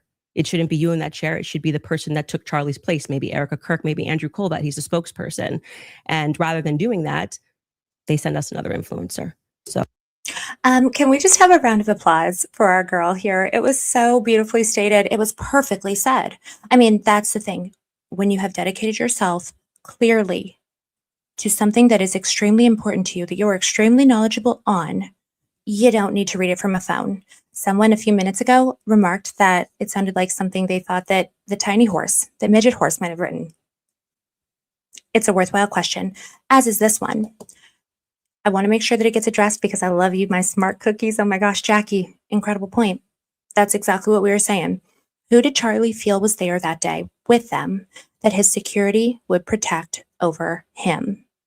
Now, for me, this remains an outstanding question, but I get the feeling that as we start to filter that in and to our potential factors within the actual events that took place that day, I get the feeling eventually that will come to light. But I don't know the answer yet. And I'm hoping that all of you guys will join me in thinking about it and trying to resolve it. So, great question. I also wanted to mention, thank you so much, Therese. Thank you so much. You guys are so wonderful. Now, let's finish up with what Candace is saying here. And guys, what I will say is Axiom, you're welcome here to hear the information that we're providing. Free speech is always welcome. Trolling is not. Keep it in check. Eyes on. But guys, let him stay. Maybe he needs to learn something. He's an Andrew fan. We can't, what can you do? He's an Andrew Wilson fan. We have to have some, I don't know. What do you call it? Magnanimousness? Magnanimosity? That can't be it. We'll be nice. For now, Axiom, but eyes on, Okay. So, and also, for some reason, we're getting NPCs in here. Guys, as long as they're, being reasonable and respectful, I don't care about that. But it's interesting that we're talking about this and all of a sudden getting trolls when we kind of haven't before. Thanks for letting us know, guys. I feel like we're onto something. We'll let Candace finish up here. And then I want to show the questions. Oh, let's see how it goes. Just out of curiosity, are you between 0 to 100? What is the likelihood that you think Tyler Robinson shot Charlie Kirk and killed him? Based on the evidence right now, hold on, I have to show one of Trigger's comments. This is so funny. Oh my gosh, Trigger. Matt, please. Gary said he worked with Andrew to prepare and cram for the debate, and his space all agree that Andrew didn't do well. Andrew, Mr. Wilson, Mr. Ashtray, if you will, please do not outsource your thinking to Kandahar. That's all I can say to that. Let's let her finish up here. I don't know. I'd say 75, 85%. Candace? 0%. 0%. I'm at 0. So with what we've seen in terms of the evidence, I'm at 0%. So not only, that maybe somebody was behind him as a patsy influencing him. You're not even saying that he didn't even shoot Charlie Kirk. Right. I would, if you said, was he involved that day? As I have consistently said on my platform, I would say, yes, he was. I don't know what role he played, but as the shooter, 0%. Do you have any evidence for it? For what? My percentage? The fact that he didn't shoot and kill Charlie Kirk. Yes, which I'm hoping we're going to get to all of the evidence that he feels that he has. I mean, I'm not even convinced that Charlie was shot from the rooftop on Losi that day, based on the evidence that has been. Do you think he was shot? I do not think that Charlie was shot from a 30-06 from Losi. But just shot at all. I don't know. I think that a projectile hit. So that's question number 1. Okay. Because like I said, as soon as Candace wraps up her opening statement, what do we anticipate that Andrew's going to do? He is going to now move into his intel gathering phase. Okay, so this is something that he has been specifically tasked to do. That's my opinion. It could be not every question that he asks. Obviously, throughout the course of the debate, he asked quite a few. But it's worth thinking about that very likely there are a few questions that he asked right in the beginning, before things get muddied up, that he is going to be seeking to get answers for. Now, to me, something that I thought was fascinating, he asked her about, do you think that Charlie was SHOT? Okay. Do you think that he was SHOT at all? We're going to talk about why I think that he asked that question in particular. And let's listen to how he asked it. And there's a little bit of a clue in there. We'll let him. Charlie, and I'm open to other people's presentations, but I have not seen any compelling evidence that Charlie was shot by a 30-06. Can we see maybe if we're going to have an olive branch to each other, if maybe we can establish what we consider the facts of the case to be first? Yeah, sure. Okay. So you're not sure if he was actually shot. You're open to alternative theories. He was definitely hit with a projectile of some description. If we're talking about, was he shot from a gun, a 30-06, I would say definitively no. Okay. It defies common sense to think that he had a Superman neck. And even if he did have a Superman neck, which has been demonstrated, I think actually recently a YouTuber actually set up Valhalla steel cages and shot it and it went through. So under no circumstance will I. So at least not a 30-06. Definitively not. A 30-06 from Losi, 150 feet. No. But you're not necessarily closing off the avenue that he could have been shot at all? With maybe a smaller caliber? Okay. Okay. So let's filter that through what we believe we are seeing. If the premise is true that he is being sent to gather pieces of information, why would he be asking specifically about that? Now, my impression personally is that that would make sense if that were something that he had been sent to find out what specifically Candace, and thereby, by some extension, her primary amounts of her audience, would accept as a potential alternative theory. Does that make sense? I hope it does. I'm like, oh, I need to look at the most recent chat, guys. It's not rolling for me. So think about the fact that very likely they know that they only recovered, what was it, 4 or was it 5 fragments? And how many of them were a match? And how many issues were there with that autopsy? Because last time I checked, autopsy, Emmy's report, we already know that there's problems. For example, we have heard that the death investigator was almost completely finished. I'm sorry, of course, right when I'm talking, was almost completely finished with taking all of their records, writing their report, when all of a sudden someone from the ME's office went and took over the body. Now, not only are we sure that that is something that was appropriate within Utah state law, but also it is fascinating that in the prosecution's motion that was recently filed, they spoke specifically about the number of injuries to Charlie. They gave us little pieces of information. Yes, okay. What was the caliber that they found on the roof? Exactly. Right, okay. Now, for me anyway, thank you, love, truth, happiness. For me anyway, that currently is my theory, that the theory that I am the most partial to, because for me, it makes the most sense. That being said, I am still always open and flexible. The one thing that I feel with certainty is that I did not see Tyler Robinson plan and execute Charlie Kirk using a 30-06 fired from a Mauser 98 on the top of the Low-C Center, which he completed alone. That's the one thing that we know didn't happen. And my impression is that because that is the general consensus of the public, that we know that what we saw was not right. They are right now seeking alternatives. That is something that will be very, very important to them to establish, especially if and when the actual information from the full medical examiner's report is provided. We saw in that motion, guys, the fact that there were these extensive injuries that do not make sense with a GSW. A simple GSW, the nature of those injuries, it does not make sense. So what I'm going to say, guys, is realistically, they need to find an alternative theory. And so my impression is Andrew would love to know what Candace would be open to. Does that make sense? Let's let him continue. That's just, something to think about as a potential reason. And I'm not telling you guys what to think. I'm not telling you guys that this is what he is doing. But this is my impression of what he's doing. So what I'm asking of you guys is to consider this as a possibility. And then as he is speaking, weigh it against, your own thoughts and opinions. Okay. So,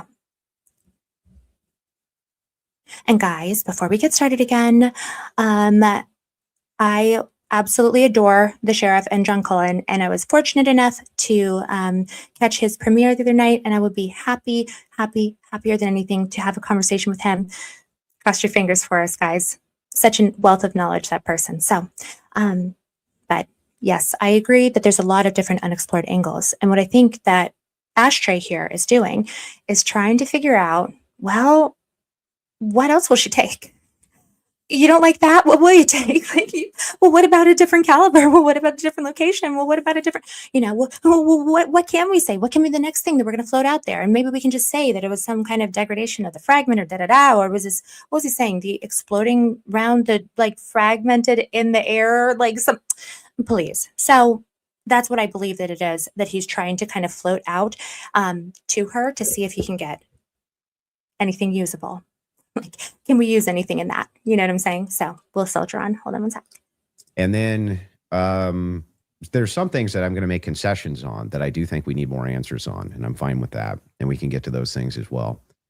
The other thing is in the timeline, one of the things that we dispute, I think, on the timeline is that you think that Robinson drove hours away to a steakhouse in the timeline. Is that correct? Yes. Okay. Okay. And right there, guys, see what I'm saying? Filter through your mind. So somebody was sent in here pretty much wholly unprepared. It's pretty much wholly unprepared, but sent with a task, a mission. You need to read this statement and you need to find out what it is that she'll take for an excuse as far as the actual, discrepancies with the methodology, with the cause of death. And what about that? Get us a little clarity about that receipt, why don't you? Because if you guys notice, he's bringing up Panguitch.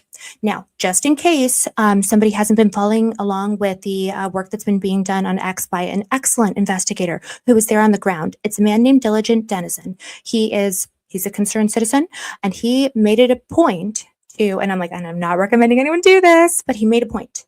He made a point himself to go to the restaurant in Panguitch to see if he could get a receipt that was for a meal that Tyler Robinson had.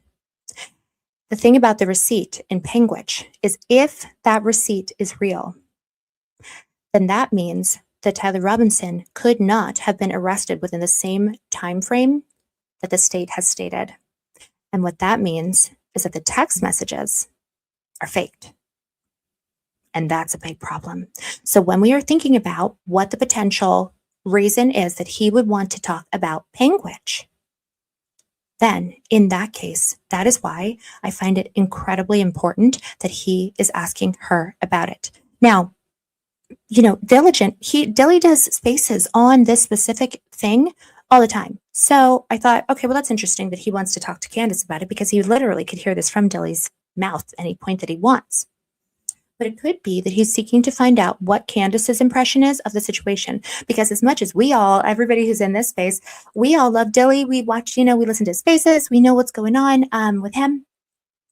The general public, Dilly doesn't have 6 million people watching a show, right? Or listening to it. He might have a YouTube channel. If he does, go follow it, guys. I listen to him on Spaces. I listen to him on X a lot. But just as an FYI, I think he might have one. Regardless, Candace just has the broadest audience, right? So it's very possible that he is seeking to get the information about Panguitch, because Panguitch, as well as that, what that tells me is that Panguitch, it presents a hole in the theory, as well as the actual nature of injury from what is clearly not a 30-06. Does that make sense? And so it would occur to me that he's not there to deliver information about the round. He's not there to deliver information about Panguitch. He's there to gather it. And when I start to think about people that are doing intelligence gathering, I start to think that reminds me a lot of what an actual Fed level professional organization would be looking for. Not saying this guy is somehow related to, U.S. domestic, any of our government or anything like that. But if the hypothesis were true, the Turning Point USA was in any way, at any point in time, working with any components of the U.S. government, I have to catch my language. I don't want to get sued either, whatever. But, being fair, if Turning Point were working with individuals within the United States government, and there were adults in the room who were running the way that this was being managed at this point, it would make sense to me that this would be being asked this way and delivered this way. Andy, get in there. We got 3 questions for you to ask. You're going to deliver this statement, then kind of sit back and argue. And then at the end, we'll fast forward to there where he also talks about another topic, and that's where we're headed next. Okay. What's the compelling evidence that you think you have there? I spoke to the owner of the restaurant, Mm-hmm. and I have seen the receipt. I know the conversation that I had, and I think it's enough that it will be presented. Obviously, if this goes to trial, but yes, I do believe that he was in Panguitch, which is near his grandparents' home. Did he give you an unedited copy of that receipt? I have seen an unedited copy of that receipt. It was not given to me from the owner. But I want to, before we get into all the timeline stuff, I want to address what you think is evidence so we can keep this on par with what your claim is. Well, I think that that's a piece of evidence that's in dispute. And that's why I'm... Yeah, but we're trying to get to whether there's overwhelming evidence that Tyler Robinson did this. Yeah, so whether then starting if you want to use the first part of that for the internal critique, we should go over the actual evidence that we feel. The first reason that I think it's compelling evidence is that Tyler Robinson's rifle was found near the crime scene. So I would... Sorry, guys, I got distracted for a second. I just wanted to address this comment. So... Jay Barty says, Anna is unaware of the Steakhouse public statement. I bet gifted subs on it, and she is unaware whether said statement affirms Candace's claims or not. I listened to the full recording, the full unedited recording presented by Diligent with not only the manager, or excuse me, the owner of that restaurant, but also with the waiter that literally served him. Thanks very much. Nice try.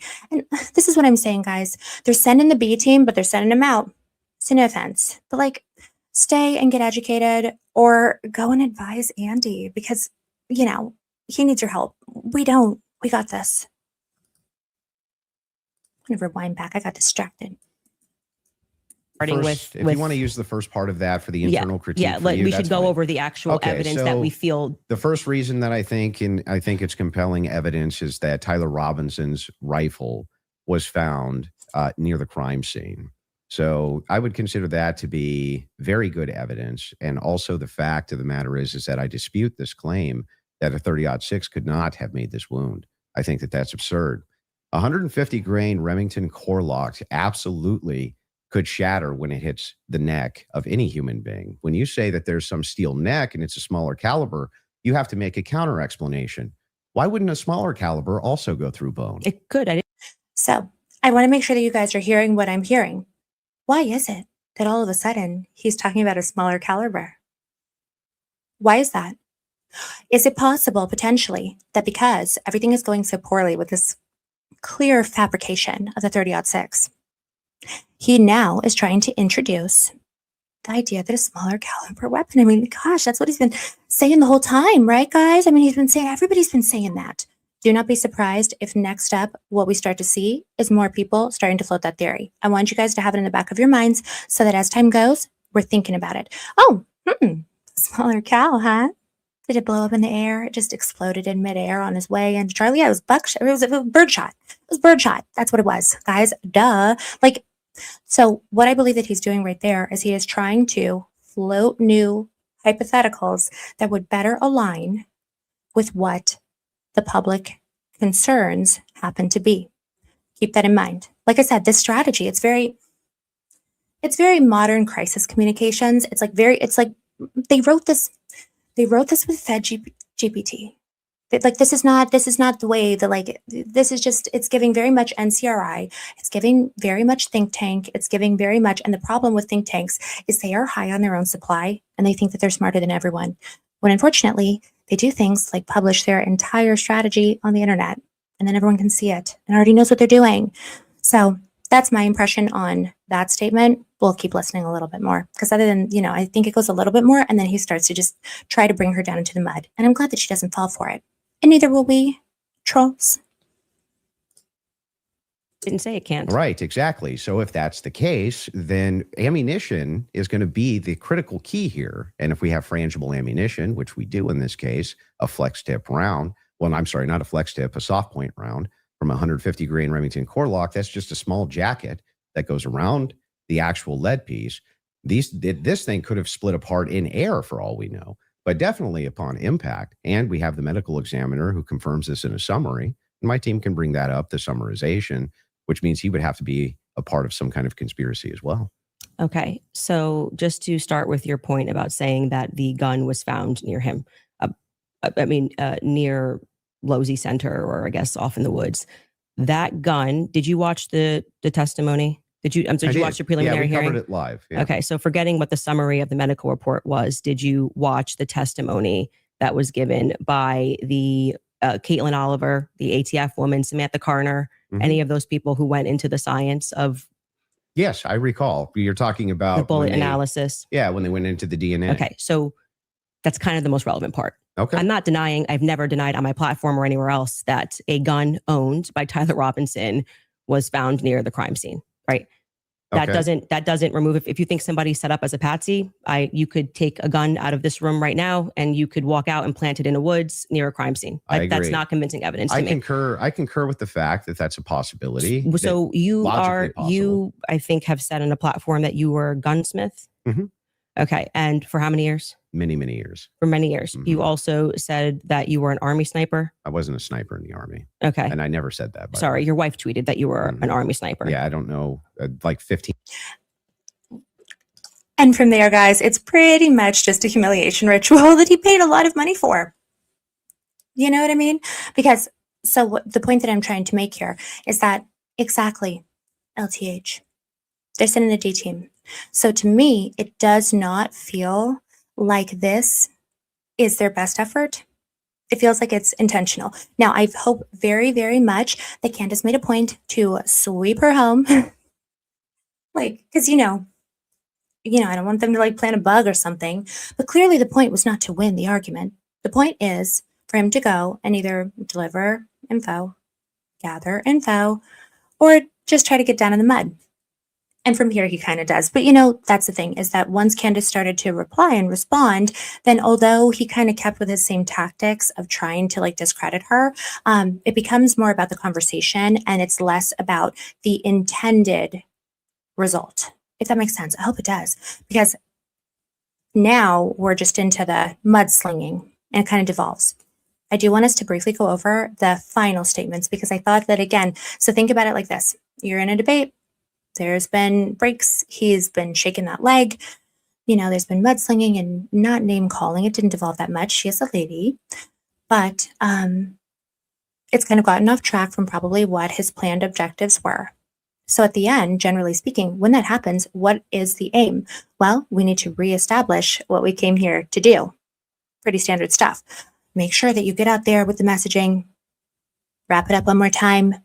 Hammer it home one more time. So I'm going to hop over there and then we are going to see how he goes about that. I'm like, what was the moment that he started? Let's find out. One moment, please. Okay.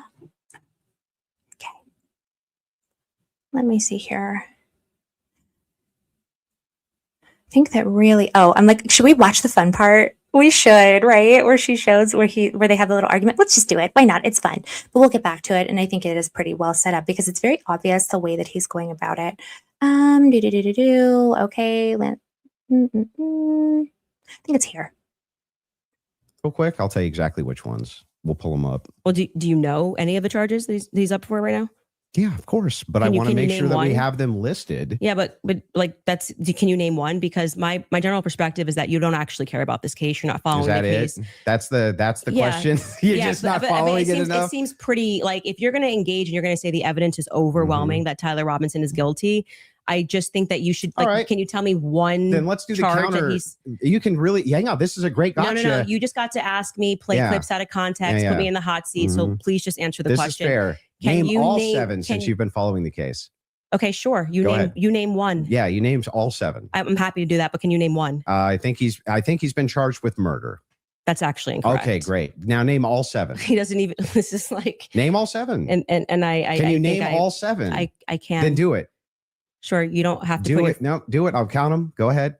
You don't have to put your fingers up. Okay, hang on. Name them. Yeah, sure. Name them. The first charge is aggravated murder because that's what carries a death sentence in the state of Utah. No, that's not. That is literally not murder. Okay. And so just for people, I don't have to do it in a time limit. There's nothing going on. And just to explain to people the difference of why that really matters and shows that he doesn't actually care about this at all is because aggravated murder, it's narrowly defined and because it carries a death sentence. I'm going to answer the question. Okay. You're just going to recognize that your strategy of thinking that people are intimidated when you try to put a time constraint doesn't work. And you'll be better the next time you debate someone. I got it. She's incredible, by the way. I just wanted to mention that. And by the way, it is absolutely relevant, guys, the fact that there is absolutely a difference between a murder charge and an aggravated charge. The difference being that, a standard charge like that, it only carries like a penalty. It's like 15 to life. But what that means is that there's a lot of potential and it doesn't carry the sentence. Right? So there's absolutely a difference. There is a major difference. And that's something that people need to be aware of. I guess he wasn't. Give me the other ones. The more you cut me off, the longer I'll take. Do you want to just wait for me to finish of why that's a big difference so that people don't walk away? No, I just want you to list the charges. Yeah, I'm going to do that. You just don't get to pretend that there's a time constraint for me to do that. Well, how long does it take you to list 7 charges? Because I'm speaking. You just got to. It sounds like you're just delaying it because you don't know them. I know all 7 of them. Then and I'm going to say them again, because you're going to get embarrassed. You don't have to rush this. I'm also showing an example of a very flawed debate strategy. I am under no time constraint. I got one. Great. The second charge is the felony discharge of a weapon. The next 2 charges are for obstruction of justice. Okay. The next 2 charges are for witness tampering. And the What's final the specific charges, though? that is them: obstruction of justice, Both of obstruction those- of justice, witness tampering, witness tampering. Okay, and there's no other specifics to them. Well, I can tell you why he's being No, charged. no, with no. it. Just the charges. Is he looking for the Utah State Code? Like, be serious. Pathetic. Honestly, D team is right. And then 7? Yeah, see, the bad thing is when you try to be an a-hole and it doesn't work. What's the 7th? The last charge is violence in front of a minor. Okay, got it. So then he's being charged with murder. You just say aggravated murder. That's the distinction. You just want to It's a massive. It's Got like it. you cannot Massive. say murder versus aggravated massive murder. distinction. This gets to the entire crux of why him being up for the death sentence. And I actually find the defense's filing about why this is not aggravated to be very compelling of why it's not aggravated murder. I actually think that if the state was going to even try to pull this off, they should have charged him with just murder. And then I do also, again, want to stress to audiences that debate strategy of thinking that you have to speak faster or somebody puts your hand up and they try to pretend like it's some sport.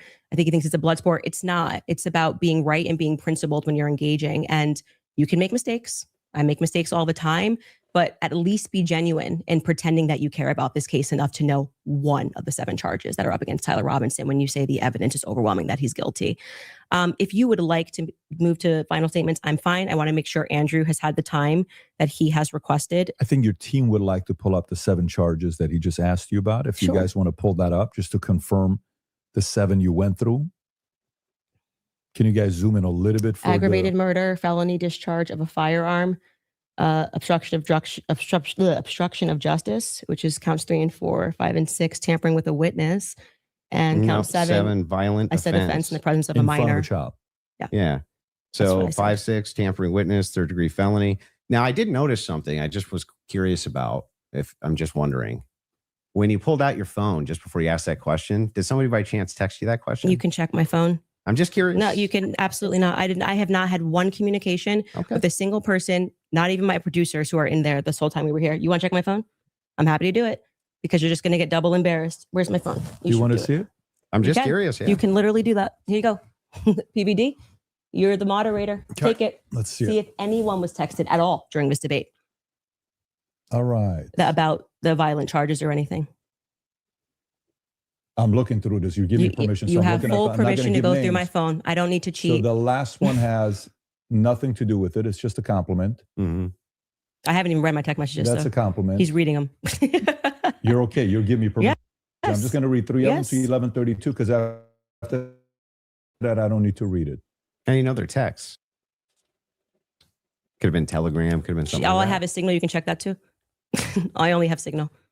Telegram I used in Russia, and that was a downloaded for I'll Russia. take your word for it. Yeah. All right. I don't. Then- I don't need to like. I Okay. deeply care about this case. I don't need to pretend I get to it. know If you stuff deeply that I care don't about know. the case, I Yeah. just, I have my other question Wait a second.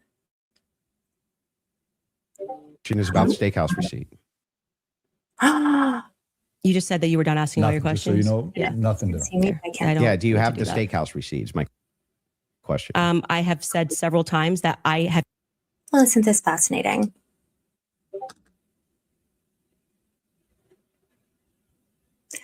Okay, I'm here, but our computer is being weird all of a sudden, and we're not doing anything unusual. Maybe it's too much video. I decided that we're not going to think that it's anything. Are we getting botted? Guys, I think we might be. Can you see me? Okay, I'm back. Okay. Never seen that before. We're back. We're fine. I'm fine. I'm fine. It's interesting though. And again, another interesting little piece of this is like, welcome in, welcome back. Hi, everybody. That feels like a clue. Do you guys know what I mean? Because it's never done that before. Could be nothing. So I'm like, okay, well, unfortunately, guys, I try not to be like one of those people that's like, oh, we're going to like ban trolls and da-da-da. But if it is, I don't know, they're being weird. So mods, feel free to be strict. You know what I mean? I really do try to make sure that we are fair about everything. But if they're going to attack the stream, which maybe or maybe not, I try to be reasonable and rational. My computer just did so many things that I've never seen it do before. like ever. Like it literally was sitting there and being like, it didn't show, like everything blacked out. That screen blacked out. That screen moved everything over to that screen, and then it moved it back. I know there's like a bajillion, I have like a bajillion mods. That's my gang, guys. That's like, those are my peeps. Yeah. But I just want to make sure that everything is fine and that we're back to streaming and everything is normal. And also, thank you so much for liking my cute football mug. Yay. I am going to do a virus check.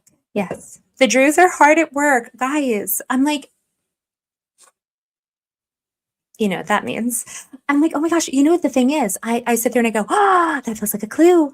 Because again, could be nothing. And I do have like, I have really good like security and everything like that. Virus prevention, and you know, I got the stuff. But it's interesting. Because again, this small of a channel should not be getting that. Right? But it could be the topic. And we've also never had trolls before. Like I have to name the stream different stuff. Because I feel as though Turning Point, I'm like, normally I'm like, I'm always like, I'm not that important. I'm not that, you know, I'm like, you know, who are they going to care about just little old me? TPUSA, friend of the show. It does make me think a little bit. So we'll be rational about the ways that all of this works. But it feels like another data point. And yeah, no anti-potato, excuse me, no anti-potato business in here. No anti-potatoism. Cut it out. Guys, back to the drawing board. Like, come on, do better. That's literally, you're obvious. It's the same complaint that I've had the entire time. You're obvious. You're not that good at this. And most people are well aware of all of these tactics. Like, people are well aware of this stuff. So like, what if you tried stopping? What if you tried stopping doing evil things? Have we considered that? Has anyone? You could just be normal. I feel like I'm always like, be normal. I beg you, be normal. Anyway, like we'll continue because I do want to make a point to show the final statement by Ashtray over there. And by the way, guys, Ashtray is not like, let me be fair here. Ashtray is not important enough to be the driving force behind all of this. We know that. No offense. Like Ashtray, you're clearly a part of a system, okay? No offense. You are not that important, and you don't have $300,000 to throw around. No offense. And the way that I know that is because you ended up having to crowdsource and like give and go it and like get money from Blake Neff. And thank you guys for supporting the channel and Team Small Potatoes. I so appreciate it. The Drews are watching. Oh my gosh, can I just thank Bradley? Thank you so much. The Drews are watching. Drews, friend of the show. Thanks, Bradley. You're awesome. I really appreciate it. And I do think that, yeah, I think that the data is important. And that's the only reason that I think that they would bother with me. I'm like, this is who you're bullying. But like, you know, come on, guys, let's be serious. This is really important stuff. So you've got two options. You can try to play whack-a-mole with every single creator. But unfortunately, guys, too late. Secret's out. And, you know, there's not really any like, you know, there's not really any turning back from the fact that this information is already out there. This information, oh my gosh, stop. This is hilarious. And Bradley, I appreciate you. And I appreciate all of your guys' support. I did see another super go by. And I'll, you know, I just don't want to, me who thought I didn't want to interrupt the flow that much, but I really do appreciate the support. It does mean a lot to me. It helps me get more computer equipment, and also it, you know, helps support the channel. I'm working to get to a point where I could make this the thing that I do, that I spend my time doing instead of like working. I really hope that I get to, because we got a lot more mysteries to go. I'm like, they didn't want to hear that part. But oh wait, I have to show this. I have to show this one. Hold on. I saw such a funny. Please. From Kandahar with love. First of all, W. Like, username is a W. We get it. Oh my gosh. I'm like, are you a fan of Coach Colin? Me too. I am a coach disciple. Ben Shapiro was nibbling on the internet wires. Guys, bye. That's exactly. I'm like, what if they just stopped? You know, Drew, both of you, can I say something? This has got to be exhausting. You both look like you've aged a decade in the past few months. It's not going well. And the information is already out there. I hope that both of you consider that selling your souls is probably not the right decision here. It's really not. I know that you've already made a deal with the devil, and that probably means that there is a lot of pressure to continue on with the charade. I don't think it's a good idea. And I encourage both of you to consider lawyering up, going away, and probably trying to find a deal for yourselves. I'm sure that you guys know who the bosses are, or at least have some sort of information that probably would be useful to federal investigators. It's probably time, guys. It's not going to get quieter. People aren't going to let it go. There's too many people that care about this stuff, that care about this country, that are absolutely aware and paying attention, and you can't hide in plain sight anymore. Even if you nibbled through my internet wires and I could never be on the internet again,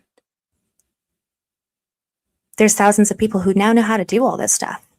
That's a lot of the reason why I believe in making sure that, guys, that's why I don't ever come on and just tell you what to think. I'm just telling you how I'm thinking about it, because there's a lot of us.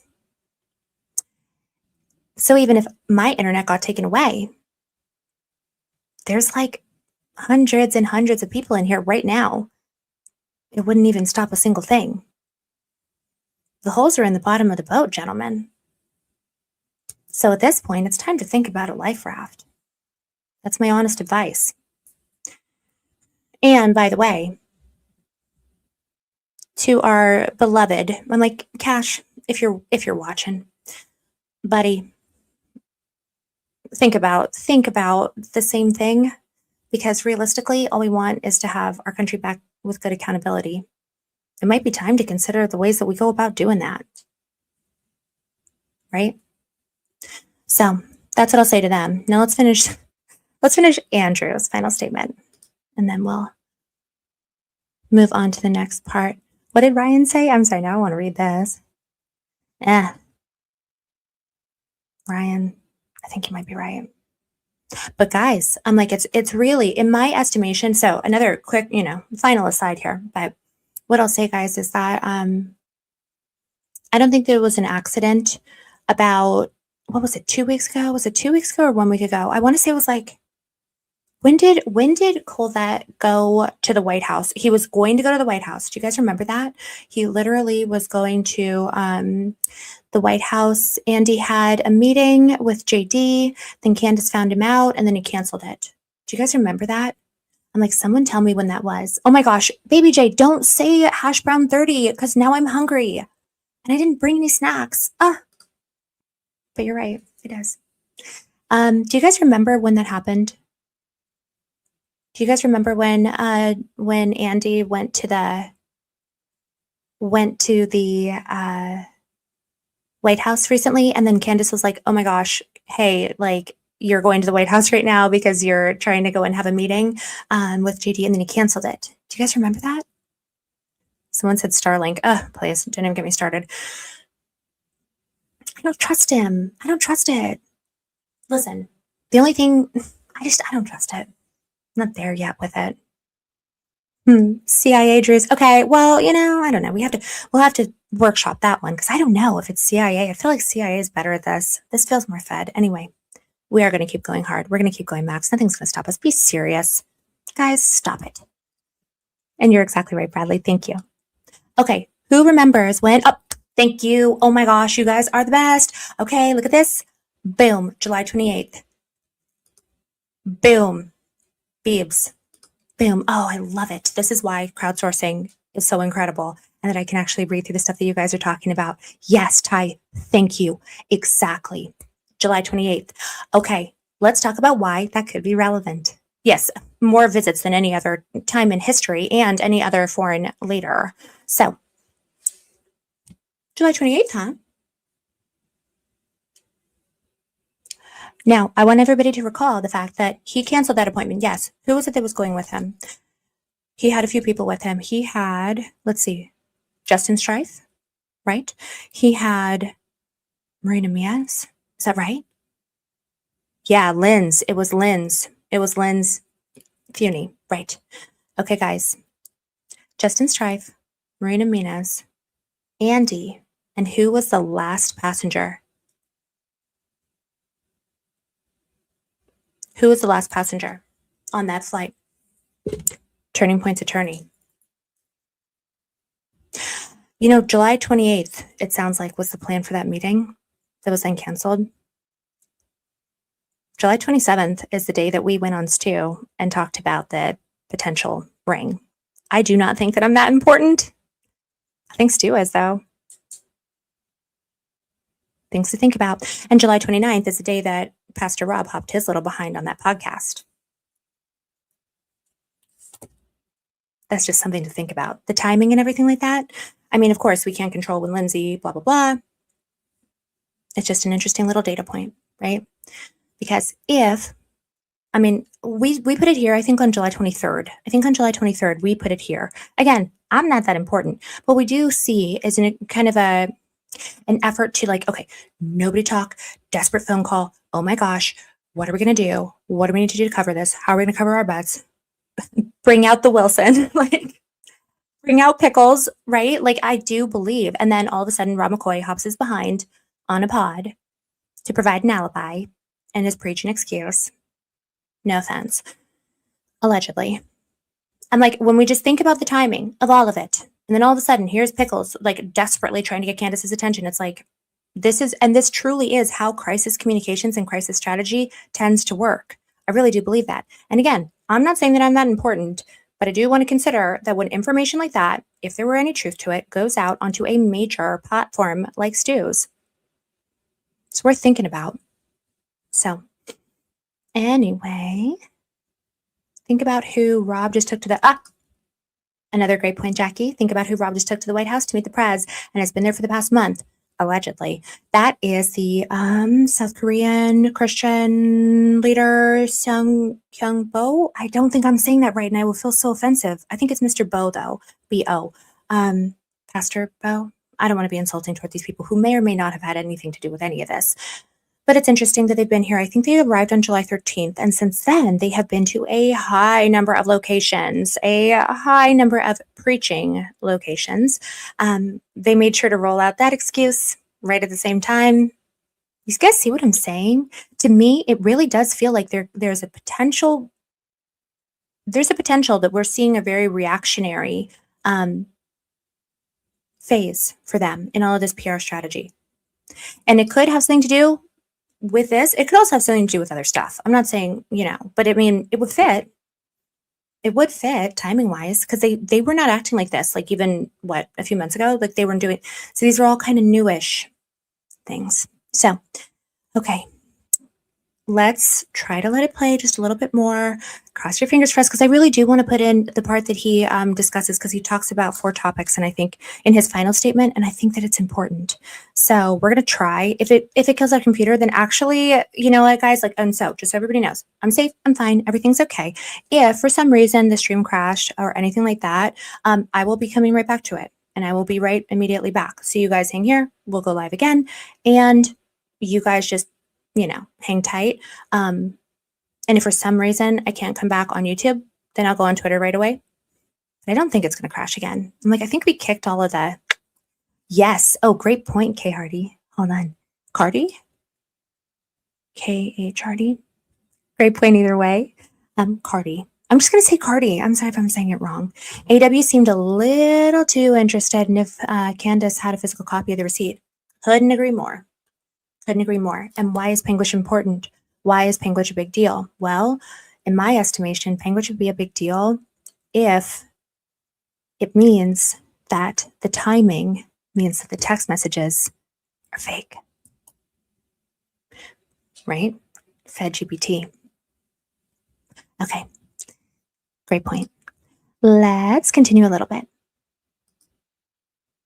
I have never said I have the receipt for the steakhouse. I have said the person who's working on that story is going to be forthcoming with the receipt. And that was what I was responding to. And he then dropped the receipt. He redacted elements of it. And I said, stay tuned. He's the one working on that story. Okay, so you, I never- you haven't actually confirmed that Robinson was at that steakhouse. All I did, as I said earlier in this conversation, was I spoke to the owner when I broke that story. I think it was back in January. I spoke to the owner, understood what had happened, and that there was a receipt. That's it. That's the extent of what I shared is what happened. Okay, so to be clear, there's no receipt. You No, don't, I just said the opposite. I said there is a well, receipt. you don't have a copy of the receipt. The receipt was published online. Yeah, right, with blurred The out. person working on this story Yeah. that blurred that out Mhm. is what I was referring to when I said stay tuned and keep following his stuff, because he went to go do what I hadn't done, which was he interviewed the actual server. So there's no evidence that Tyler was at that steakhouse. I would say the receipt, if with his debit card number, it would be some hard evidence. If that, I agree with that, Yeah, but- so that's it. But you're questioning me. But is there, as of right now, He paid. If you're asking me, did he pay with a credit or debit card? The answer is yes. No. Is there proof that that was actually his debit card that he paid with? I think you should follow the person that is behind that story. Well, It's the more reason I'm something asking that- you is because you always include it in your timeline that he traveled to the steakhouse. Yeah, we've been building a timeline with things that we Mhm. feel are But is there any actual Utah 1102 evidence? approved. I think speaking Yeah. to the owner, knowing that there's a receipt, seeing the Mhm. receipt is good enough to put on But- our timeline. But the receipt itself, the question I always had about it is, couldn't you just call the merchant? Like if I've ever had a merchant account, I just Mhm. call the merchant Well- account processor and say, what's the name on this? Yeah, I would stay tuned. I feel that Guys, I don't know if we're going to be able to do it. And oh, come on. Can you guys still see me?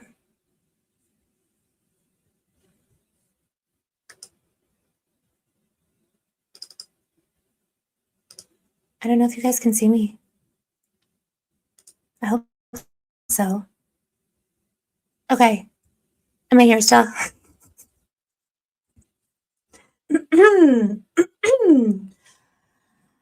Fascinating. Fascinating. Fascinating. I'm like, we're going to have to, I'm like, and also hi to Allie. Okay, you guys could see me the whole time.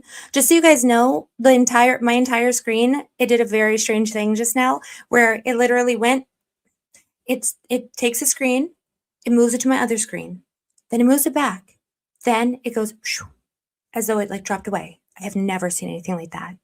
I've never seen a screen move. I wonder why they don't want us to talk about this. Or I wonder if I'm being dramatic. Maybe I'm being dramatic. We don't know. Jury's still out on that one. Maybe I'm being a little dramatic. Fascinating. I'm like, guys, I really don't want to get Starlink. Do you think that they're... Listen, I don't want them to cut it. I don't listen. What if I send a mean tweet to Elon and then he cuts my Starlink? Oh boy. Or maybe it's just tech issues. Could be that too. I really do try. That's so funny because you guys say that it's like my entire screen is going choo, choo, choo, choo, choo. Like it's like I've never seen it move on its own. That's what I'm saying. Like, can you guys see me? Like, oh boy, anything is possible. Yeah. All right. I'm just going to fast forward a little bit though to the final statement. I'm trying not to like be dramatic or panic. I'm like, let me not be dramatic. Am I being dramatic? Okay. Yeah. That's so weird. You guys can't say the same thing. I've never, and it's kind of how it feels. I have never had this happen before. Never. I've never seen my screen move and then move back. It moved. Like, you know, when you take your screen and you move it, it did that. And then it did it down. And it was a black screen. As though someone was moving, as though there was like someone else's cursor on the screen. That's what's weird. I have no idea. You guys can see it, can you? I actually don't know. Well, paranormal, I hope not. No. If anything, I feel like Charlie's spirit is over all of us, and that's a good way. You know what I mean? Like, I feel like there's angels over us, not possession. I feel like more it's like man in the middle bot attack, you know? Like, that's more what it feels like. I did get a man-in-the-middle attack last night on a different system, on a different computer. I won't say more than that, but so that's why I'm kind of thinking that it could have something to do with. Okay, let's soldier on. We have a couple more minutes of Mr. Ashtray here, because I really want to get to this part, guys. I really want to get to it. Oh my gosh. Okay, hold please. Let's just skip forward a little bit. Da da da da da da da da da. Then there's the final statement. Here we go. Okay, after the commercial. So it'll just be the last couple minutes. For having this sit down, and before the final thoughts, I want to make sure you guys hear that from me as well, for inviting me here as well on one of our accounts. And so before I don't want to hear him. Okay. final thoughts, I'll come to you first. Yeah, she had nothing. Just nothing. For all of her claims of Patsy, nothing. She didn't have a single claim. She didn't have a single solid piece of evidence. She had no positive evidence Israel's involved in anything. No positive evidence that France is involved in anything. No positive evidence TPUSA is involved in anything. No positive evidence that Erica Kirk is involved in anything. When I asked her about her claims about Erica Kirk, yeah, it was just funning.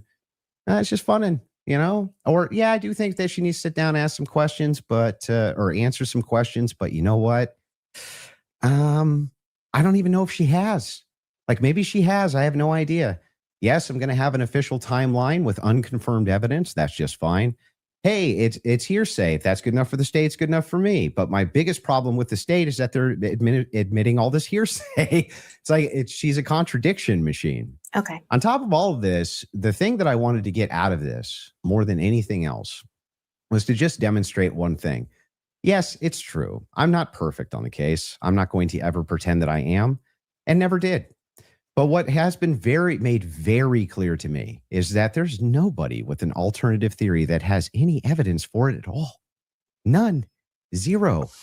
And the continuous kind of expression, Okay. we're running an investigation. What kind of investigation builds a timeline out on a receipt that they don't even confirm? What kind of investigation tries to make these bold claims that Israel's involved and France is involved and all these different players are involved? And So that's really the part that I wanted to get to, is because all of a sudden, what does he do? He starts talking about, this is like, guys, like you should see, like in my notes that I had from, like, ignore the blush on there. I was taking notes when I was watching it, obviously, duh. And I wrote, who is he there to defend? This is my notes from yesterday. Israel, France. TPUSA, Erica. My genuine impression of this entire debate is that the specific task that he was sent there to do was to deliver a message, gather information, and discredit the rest. Israel, France. When was the last time that we talked about France? When was the last time that we had a conversation about France? Does anyone else recall that we haven't really, France, huh? Now, when was the last time that we had a conversation about France? Now, I know Candace has her cute little, Brigitte Macron doll. I know that she does have her cute little, E.T., the First Lady E.T., right? Israel and France. My real opinion of what he was there to deliver was defend Israel, defend France, and Turning Point in Erica. Well, we have a pretty good idea of why he would be there to try to defend Turning Point in Erica.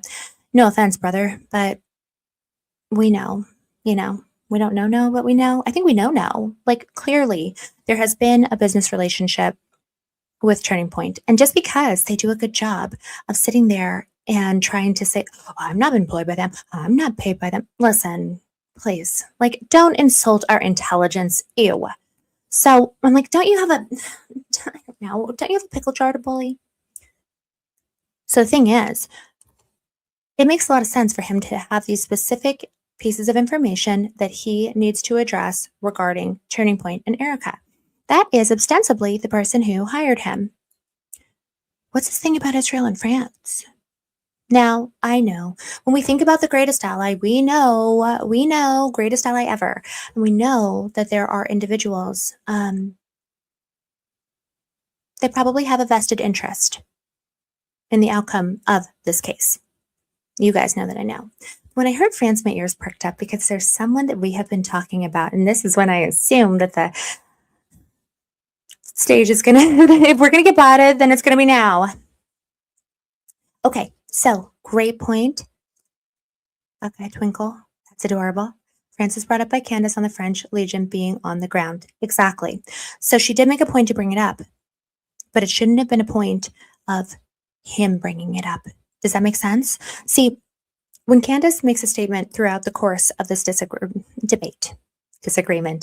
conversation, when Candace is making points, she made a lot of different points. She talked about various elements of the case. Why is it that in his final thoughts, he made a point to reference it? The ways that he talks about it, you notice he did not talk about France in the opening statement. But once it was brought up, he felt the need to address it. And my feeling, my personal opinion, would be what makes the most sense to me is if during the debate, somebody got a message to him and said, hey, make sure that he cleans up the France thing. That's what my impression was. So as you guys are thinking about it, and I'm not saying necessarily that that's, what happened, but that was my impression. Why else would you bring it up? I know that the idea that I'm like, guys, lest we forget that Candace had a credible threat against her life after she started talking about them. Oh my gosh. So like, this is not just nothing. She passed it off to the proper authorities. She did, and she references that. Why is it her job to perform the entire investigation? She's the victim in that circumstance.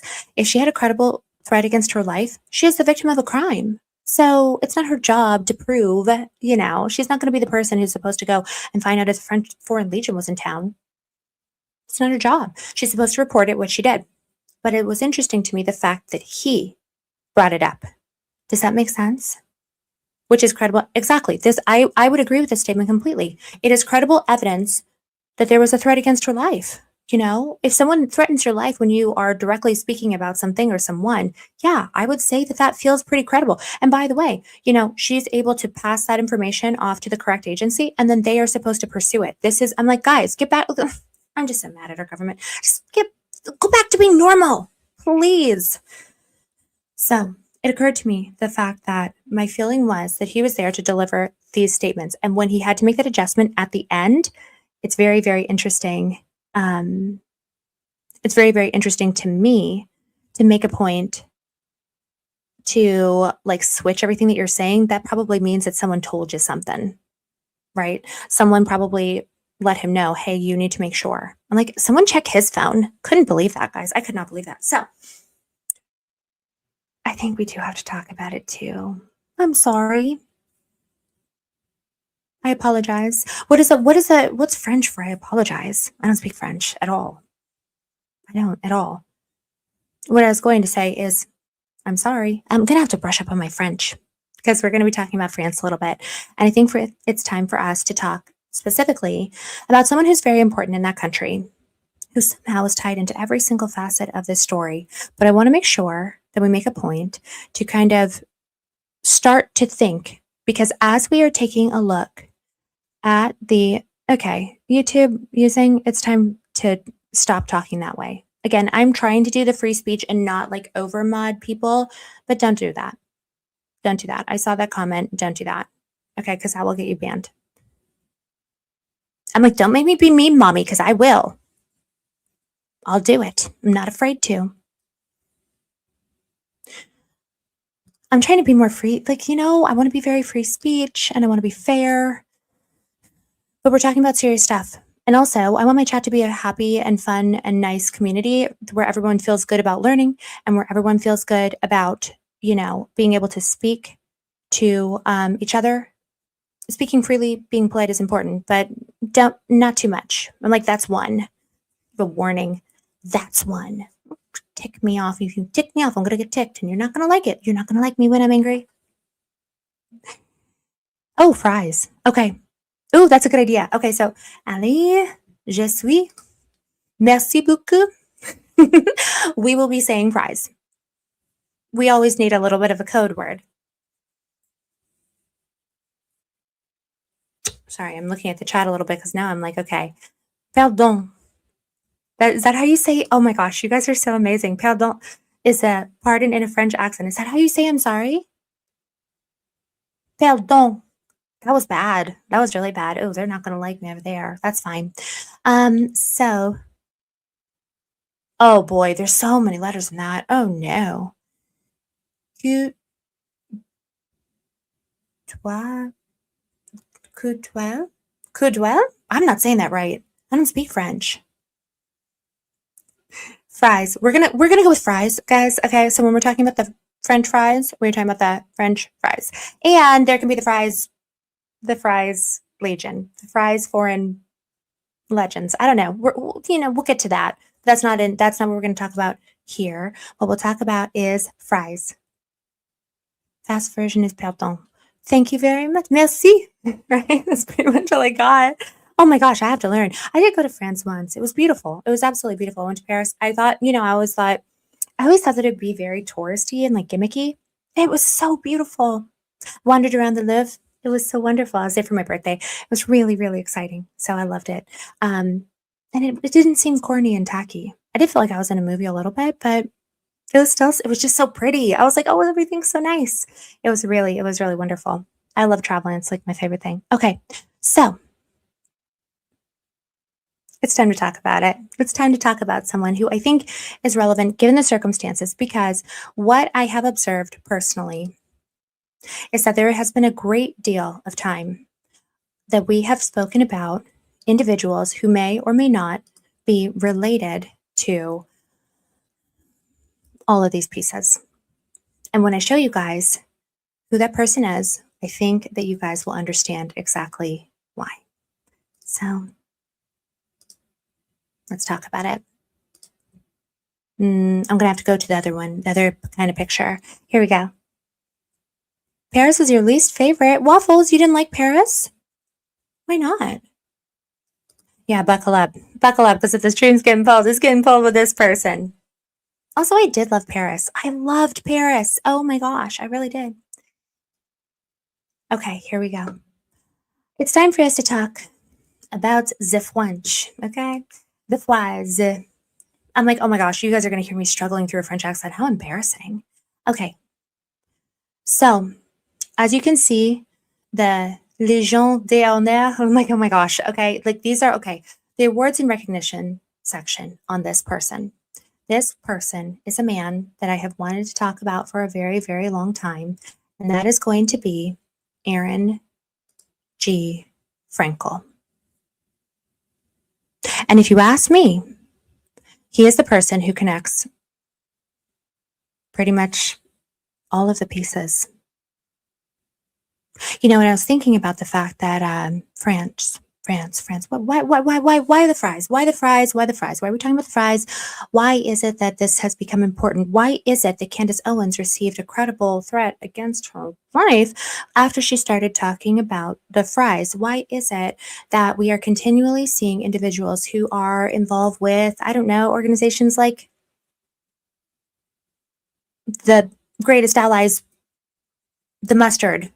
Ugh, we're going to have to work on all these code words, guys. But that's okay. We will. This is a man that, in my estimation, is the most important man that no one has ever heard of.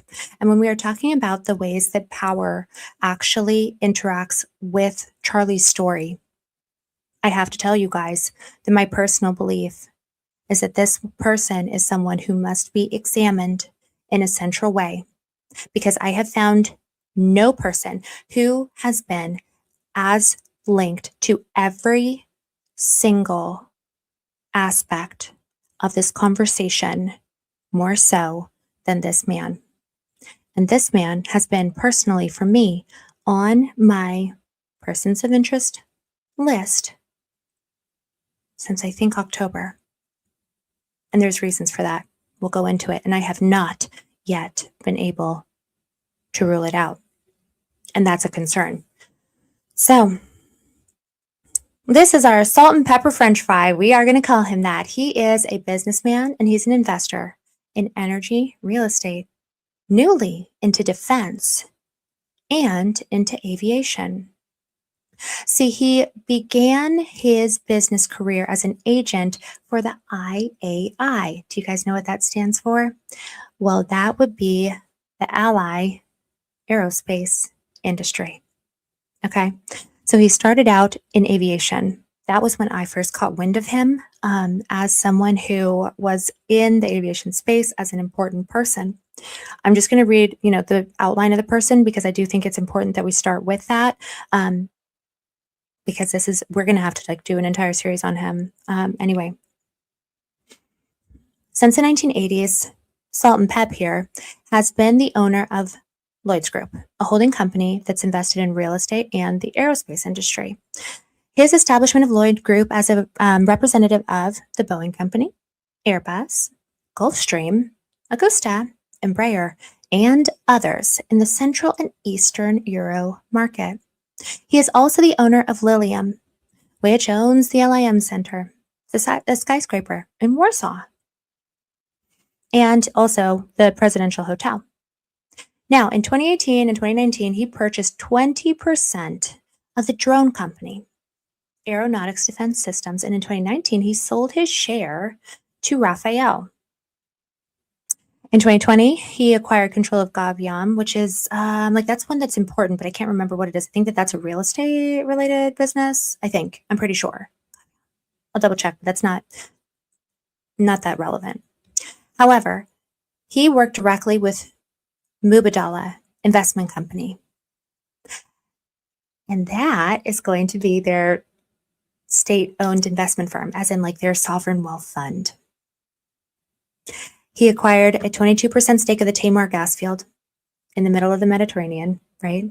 So he is very involved with that, as in the field between Haifa all the way down through Egypt and across the G Strip. I hate calling it that, Allie. I can't call it the G Strip.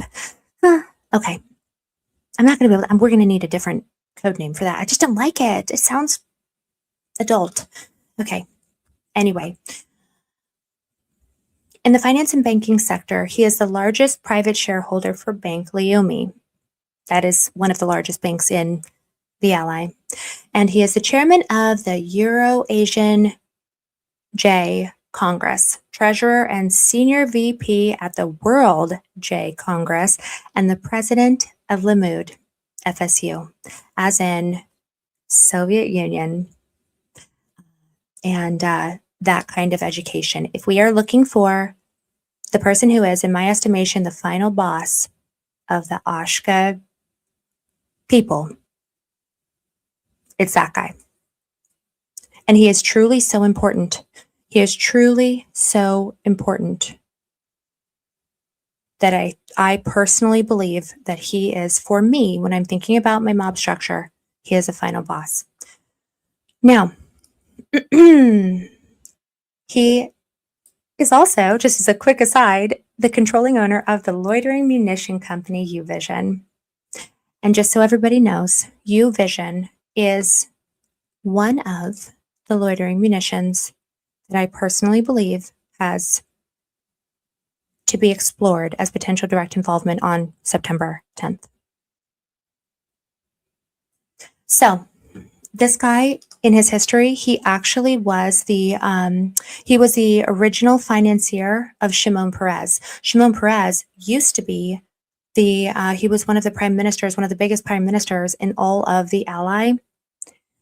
And he is the financier of that guy. So he is the Mima of the greatest ally. Does that make sense? You know how Mima controls Don? This guy controlled Shimon. That's how important he is. Shimon was one guy who, they were personal friends. They were very, very personal friends. Well, guess what? Right.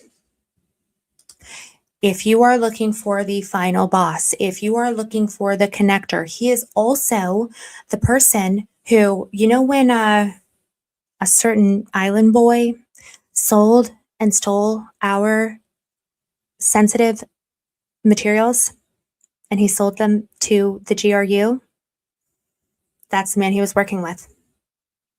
He is an elite tier island and Russian ally who lives in France and is incredibly close to the Macrons and owns a drone company. That was there. Guys, like, we're going to have to do an entire thing on him.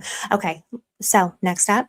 He is on, he is on, boards, blah, blah, blah, blah, blah. Guess who he works with directly in all of these different congresses? Mima. So they have worked together for a very, very long time. Both of them are direct enemies, nemesis. I don't know how to say that in the plural. I don't know the plural form of someone's nemesis. Mima and this guy, that is the anti-BB team. And if you guys have been following along with our investigation, you'll know that a lot of our working theory is related to the fact that, this is a top tier boss, one of these. His son was like 20 at the time. So obviously we know whose money we're talking about. His son is one of the initial investors in Palantir. How does your child at like 19, 20 years old have enough money to be an initial investor in Palantir? Nemesis. Thank you, Liza. Beautiful genius. Team Beautiful Genius. I love it. Oh my gosh, you guys are amazing. Now, guys. Yeah, I'm sorry for the kind of the buildup, but this is all, I think that it's all relevant to the story. I think that I truly believe that this is when we are talking about a top tier, like who's at the bottom of the swamp, who built the swamp. So let's continue. This is a pretty blank page for someone who's one of the most important people on the earth. And I mean that. Here is an award that he received from Sarkozy. Here is an award that he received from the macaroon himself. Here is an award that he received from Prince Albert of Monaco. Here is an award he received, another one from the Prince of Monaco. He is the president of this Soviet. Okay, I'm like, how do I put it? Soviet J Foundation. Okay, he is also the president of the International Council of Yad Sarah organization, volunteer organization. Guess what they actually do? Those are the people that I believe that there's evidence of helping with the efforts in Area C of the West Bank. But I'm sure that they're just there to take care of the elderly, right? Right? He is also the senior VP and treasurer of the WJC. If we are thinking about where the organizations are, where all the naughty business happens, guys, he is also the board chairman of the Euro-Asian, as in like Eastern European, JC. He's honorary consul to the Republic of Croatia in, where does he live? He is down there, Jerusalem. And he's on these boards. I need you guys to understand that when I say that this person is quite possibly the most important man that we have never talked about, no one has ever heard of, he is quite literally, I'm trying to find this, flew 1 million people to Russia. There's a really great article on this. He's a philanthropist, guys. He's not up to anything bad. Come on. No. If we're looking for the individuals who probably, likely, hypothetically, potentially, possibly, maybe, are the people that maybe, I'm like, this is Davos for over there. It's like a specific Davos. And he's one of the most important people. So his relevance to this story, he currently lives in France. He has homes in Monaco. He has homes in the Ally. And he flies around. He has business relationships. He was part of the Abraham Accords, part of coordinating that. He worked with the Kushner family. He has business dealings with Egypt. He is an aircraft, what is that called? An aircraft, why can't I think of the name of what I'm trying to think of? Oh my gosh. He is an aircraft broker. He's an aircraft broker. So if you want to know who the person would be, in my opinion, who would be responsible for things like setting up the Egyptian ones, the kind of person who would be powerful enough to, I don't know, coordinate getting David Barnea into Ondas, the kind of person who is the common denominator between the Island Boys, Vance, Mima, the drones, the Ally, the Fries, the entire story, the Russians, Ukraine. Here he is. Now, what I believe personally is that we are going to need to really not in this episode, because we've already been hanging for like 2.5 hours. Oh my gosh, where does the time go? If we're looking for the person who wants more than anything, to get it so that BB's out of there, he wants BB out of there. However, as you guys can imagine, he's loyal to the Ally. When I've been rolling it around in my mind, why is it that Andrew Colvat was so stuck on the idea that, he wanted to point everybody directly toward BB? Why would that happen? The Gizmo strip, gosh, you guys are so funny. I love reading the chat. When we are thinking about all of that, you guys got to understand that this is, if I ever thought that there was a person who, he's my big bad, he's my boogeyman in all of this. So I want to talk about his relationship with the drum maker next. And that'll be on the episode that we do, I believe, on Monday. I don't think we should, it's a lot to take in at once, but I did mention it briefly about the fact that we, had likely found information that kind of indicated to me that we're on the right track. I'm like, guys, oh my gosh, no, we do not support this person. Wait, Bobo, I'm sorry, what's happening? Is everything okay? Wait a second, I'm seeing no one's messaged me. And also I think my stream is mad. Ah, look at this. Okay, great comment. So he studied it. It's a common Mormon thing. I don't know why, but it's an interesting piece of information. And so when Einstein, when the Island Boy, when he traded our secrets for 1 million visas, that's the man who flew all of those visa holders over to the greatest ally. I'm like, I'm gonna have to do a free speech stream. You know what I'll do? Should we do a members only where we can say all the words? Does that work like that? I'm gonna talk to Allie about how all of that works, because maybe we should do it on members only. Because I feel like I have to speak freely about some of this stuff. He's the guy. That is my opinion. And that's where I'm at currently. And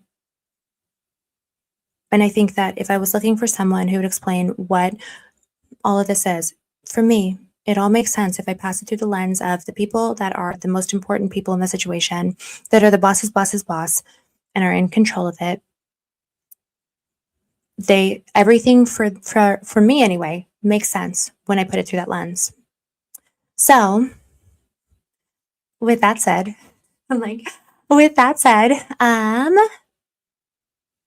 is everything fine? You guys good?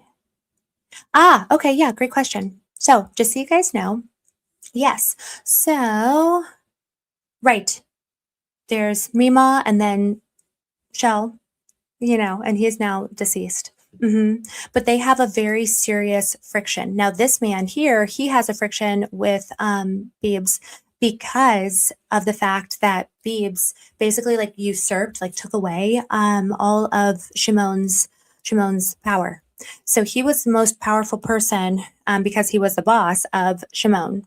But then as soon as Biebs went and usurped and did a power grab on Shimon, Biebs has been in power ever since. And this has been the man behind the scenes who has always wanted to have a way to get rid of him. So Biebs is his nemesis, and he's a ally, and he is very involved with France, and he's very involved with aviation. And by the way, his defense company, which we will be talking about in the next episode, is the company that got an identical contract to another defense contractor. And it's going to be a really important story, and I want to tell it the right way. So I wanted to have its own episode dedicated to it. But long story short, everybody go, and I'm like, all of you guys, here's the homework. The homework is I need for all of you guys to go and take a look into this man's new company, UVision, because it's brand new. He has not had, I'm like, oh, I don't want to click on a Hebrew link. Yikes. I don't want to do that. Hold on. Why don't I just do this? Let's see if I can just switch it. You don't have a UVision page? Oh my gosh, how rude. No, please. I'm like, hold please. Let me look at it on a different page here.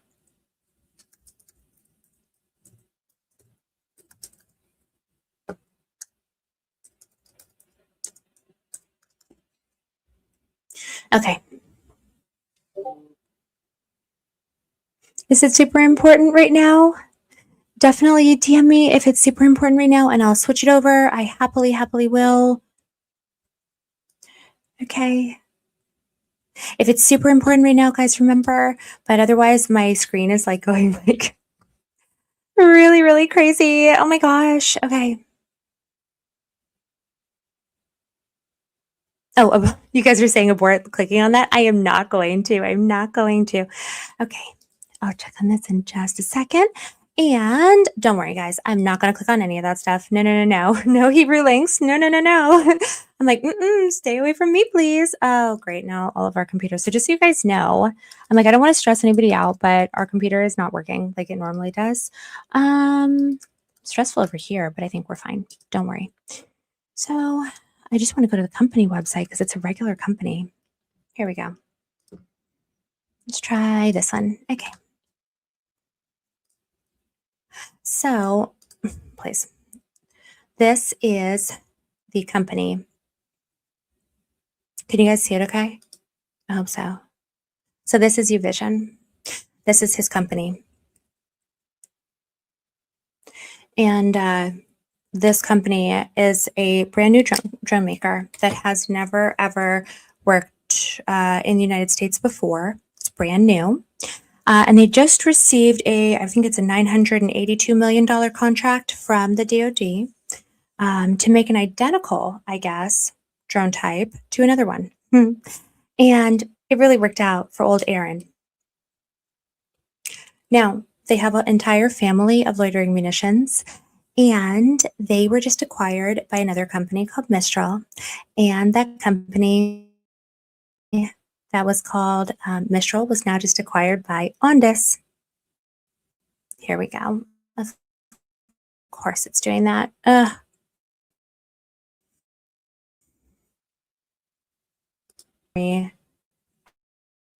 I cannot even click on anything.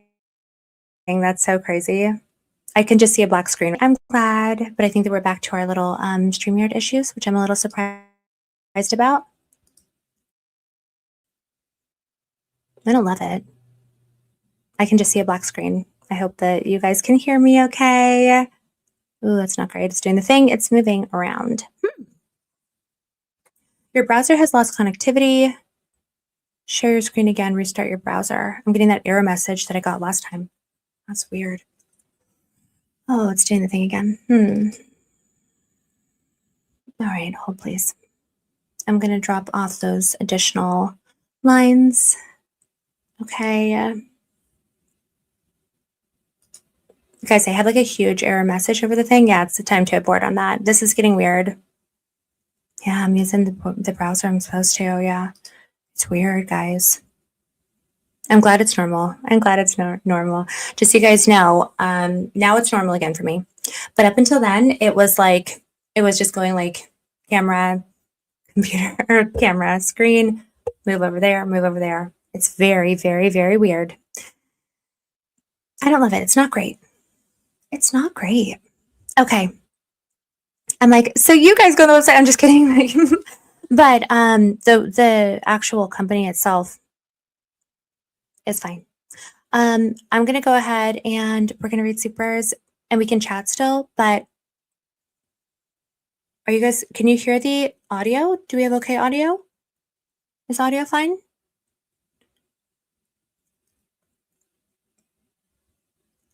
The Drews, they're frustrating me too. Oh my gosh. Yeah. Yeah. We're all good? Okay, good. Never run into this issue before. But you know what? Realistically, I know. So I'm like, okay, I'm just trying to, I always try to be measured the way that I respond to things like that. I know I do too, get crunk.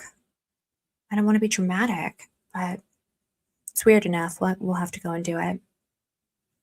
Unfortunately. Okay. Thank you, Cardi. I really appreciate that. All right. So, yeah, I got some phone calls to make right after this. We're going to see. I do want to read supers though, because you guys are so kind and wonderful. And I love spending time with you guys. And I'm like, I'm going to, you know what I have to do is I have to get a new vocab list. I'm going to have to get a new vocab list. We're going to have to like speak super in code. And I'm like, I don't know. I don't be too paranoid, but like, it's not great. I'm surprised that they're being like this. Oh my gosh. Hi, Prunella. Thank you so much for becoming a member. Welcome to Team Small Potatoes. Sometimes it's hectic over here. Sometimes it's so hectic. Oh my goodness. But you are welcome. And honestly, guys, does anyone else feel like it means that we're a little bit more over the target? I don't know. I try not to be reactionary. I always just try to be measured. I'm like, guys, I have to separate out my research computer though. That's what the plan is. And honestly, oh my gosh, Renee, you are so kind. Oh my gosh, thank you so much. See, thank you. Support like this means everything. Oh my goodness, thank you, Renee. And because guys, all of your guys' support, it really, really helps me. I'm like, then we can get a Fortress computer. And it's not, I'm like, well, I'm gonna get one of those phones. That's my dream, is to get one of those phones that, you know, the ghost phone or whatever. I'm gonna get one. It's not a promo. I don't have anything to do with them. But I'm like, I just want a ghost computer. Oh my gosh, can like the internet leave us alone? Drews. Renee, you are so, so kind. I can't thank you enough. I mean, honestly, this means everything. It really does. And like support, you guys, I know you guys have been so supportive and like, thank you. I mean, so today I pick you for the super chat. I try to help all truth tellers. Thank you, thank you, thank you. You are smart, beautiful, and kind. Thank you. So are you. That's been my impression of you. Much love, positivity, and prayers. Thank you. Thank you, Renee. Cute pick today. Is it Wednesday? No, it's not. On Wednesday, we were pink. I was thinking about incorporating that too. What do you think? Is that good? Do you think that's a good idea? I know, because well, I'm branching out now, guys. I got my forest green. Like, should wear maroon. I just wear all black all the time, but I love pink. Thank you, Renee. I appreciate you and I love you so much. Thank you. Matt, thank you so much. Have a great weekend. Oh my gosh, you have a great weekend too. I'm like, guys, you know what I'm going to do after this? I'm going to lay in my bed. I'm going to put on the AC. I'm going to watch NFL. And then I'm going to maybe do a little bit of the cool guy internet. You know what I'm talking about? Where you put on, you know what I mean? But not on this computer, I'll tell you that much. You know? Thank you. I hope you have a great weekend too. I hope it's fun and sunny. Jane, thank you so much, dear. Anna, who do you think is directing and scripting Andrew's actions and strategy? I'm so glad we talked about this. At the level right above him. Benny Boy, EK, TB? Yeah. Or call that. Okay. Excellent question.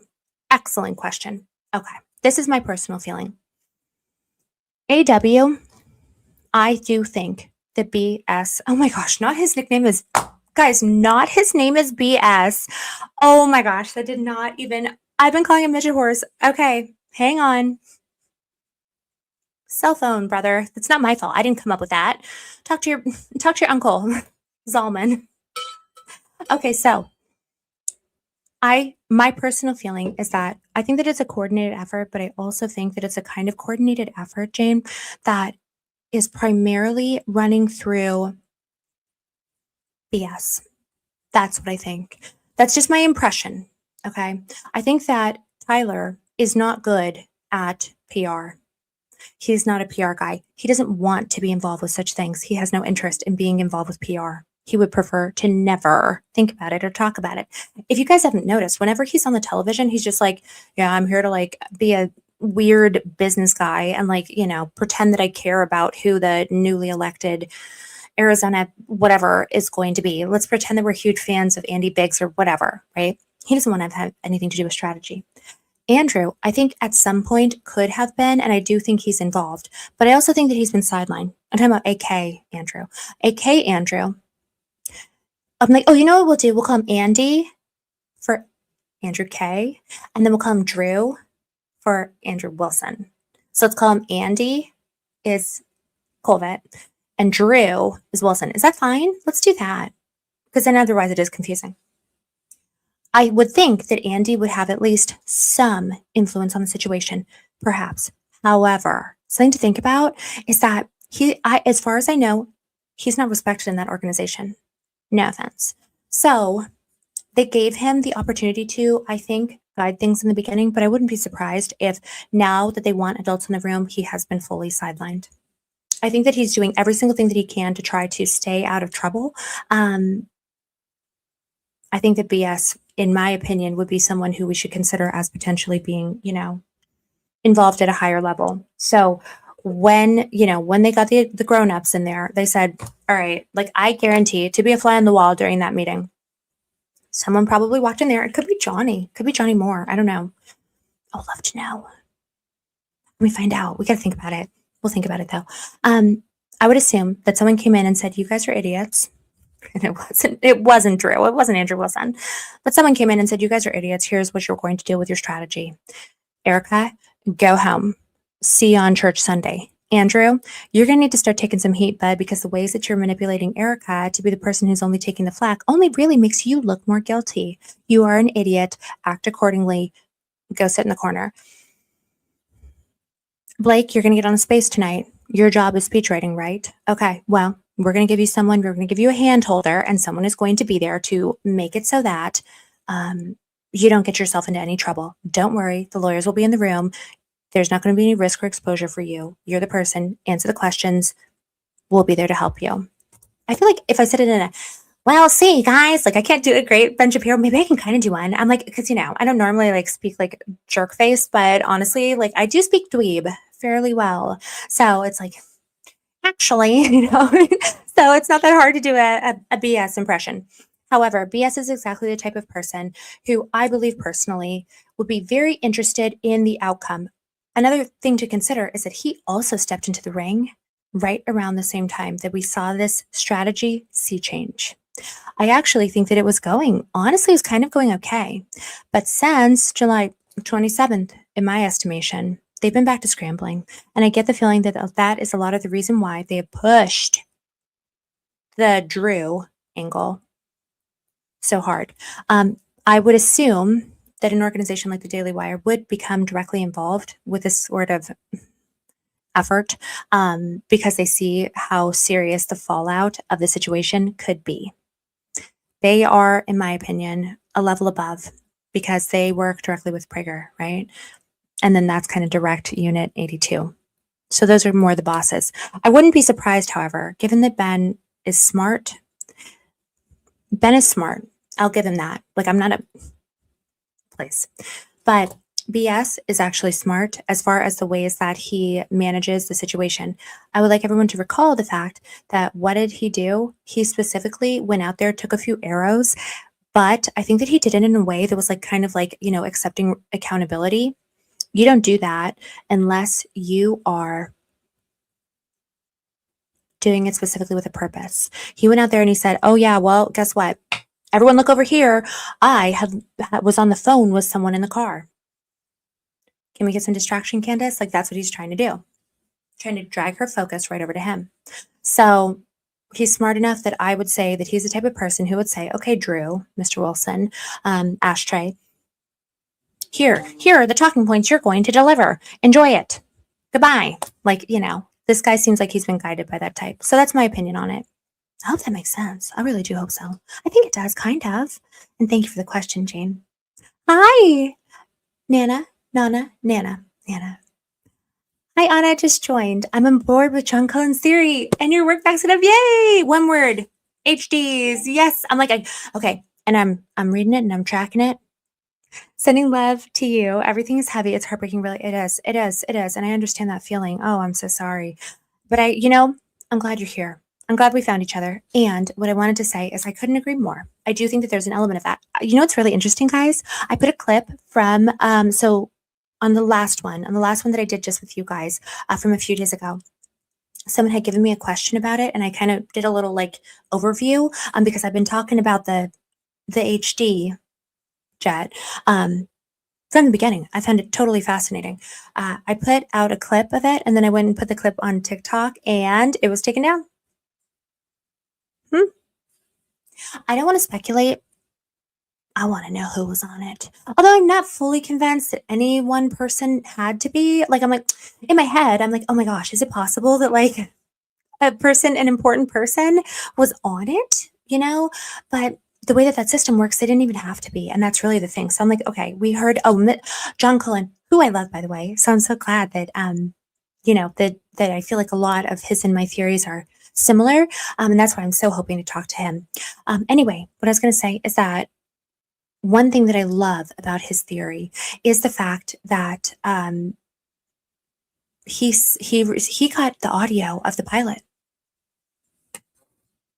And by the way, 200 feet above sea level is insane. That drop and catch route that it seems as though those pilots were actually flying.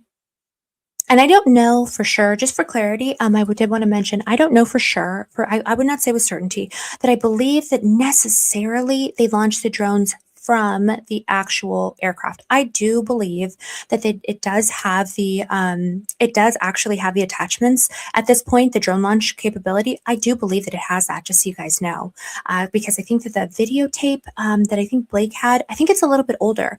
And so more recently, they have performed those attachments, and also they're very subtly built into the actual aircraft itself. The entire purpose of an aircraft like that is so that it is very subtle when it is out in the community, right? When it's flying around, when it's sitting on an airfield, when you're, flying into somewhere and you see it, you don't want to think that you're looking at like something that looks more like a fighter jet. It's the entire point of biz jets of war is that they blend in. So I do believe that it already had the drone launchers for the launch effect already attached to it on September 10th. However, for clarity, even if it didn't launch the drones themselves, the drones can actually could have been launched from a different location, and also they were already something that was a part of the helicopter fleet. Just where we have to look next. But the thing is, even if it was just the HD, guys, keep in mind that HD itself is like a flying spy plane. So they are hearing everything. So it could very reasonably be that if there were drones involved, then they were not coming off of HD, but that HD was specifically there to mimic that sort of flight pathway in order to maybe gain a certain amount of information. The thing that really bums me out when I think about it is that what rationale would you have for wanting to be there? I mean, if there was direct functionality like them, providing the actual drones, then that's a scary potential. But I encourage everybody to think about the fact that those aircraft themselves, they're conducting ISR, no drones required, which means they could have been there to pick up the crowd's reaction and just see how Americans would react to an event like that we haven't seen the likes of in a very long time. That kind of information, that kind of intel, it's worth its weight in gold. So I hate thinking about it. It's certainly possible. Now, I know that everything is heavy, and I feel that way sometimes too. But here's what I want to say.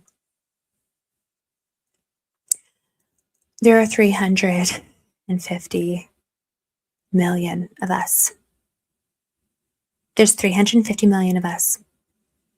So if we think that we're on the ropes, just remember, they're on the ropes. And that's why they're acting this way. They need to act better, though. Get it together. Gentlemen, stop it. And I'm like, and my PR advice is unbuyable. I'm not going to ever work. I would never. I'm like, my price is, I don't have one because no, unbuyable. But what I'll say is I'll give you this advice for free, fellas. Stop it. Erica, coming up with the best advice that has been given in the past 6 months by anyone at Turning Point. Stop it, gentlemen. Go home and just get it out. Honestly, it's the best thing that they could do. And if they go and they retain an attorney, and then I'm kind of bummed out that they ended up canceling that trip to DC, because I was wishing low key that like Andy had just gone in there and been like, hi, I need to figure out a strategy for turning myself in. There's a part of me that wishes. Maybe he's going to. I wouldn't be surprised. I just wonder, the real question becomes, okay, this is the fun part of it. The real question is it going to be that they end up freaking out and freaking out and trying to scapegoat someone? Like, is it going to be the top down? So is it going to be Mr. Salt and Pepper French Fry who's like, yeah, Andy, you're going under the bus? I wouldn't be surprised by that. Yeah, you know, whoever is going to be the next scapegoat and then go under the bus. I think that could happen. But also there's a potential that one of these guys, Andy, Mikey, any of them, could say, I'm going to squeal. I'm going to snitch. Andy, if you're listening, now might be the time, brother. Just saying. And thank you, Nana. I'm going to say Nana, like Hannah, but backwards. Thank you so much for sending this. Oh my gosh, why are you so cute? Goodbye. I don't know what that means. Kathy, you're so funny. I talked to Kathy yesterday. Was it yesterday? That was so fun. Allie and I were on stream and we did a kind of a round table. I talked to Scotty and I talked to Kathy and it was so fun. Oh, and Tornado Allie, hello. Who knew? I didn't know she was like a researcher, like doing the stuff, like being on streams. Oh my gosh, she's amazing. I love it so much. So it was just so much fun. We had such a blast. We talked to Kevin as a human.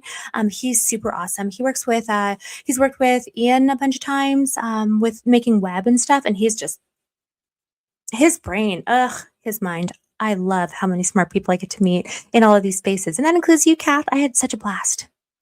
Kathy Winesickle. That's cute.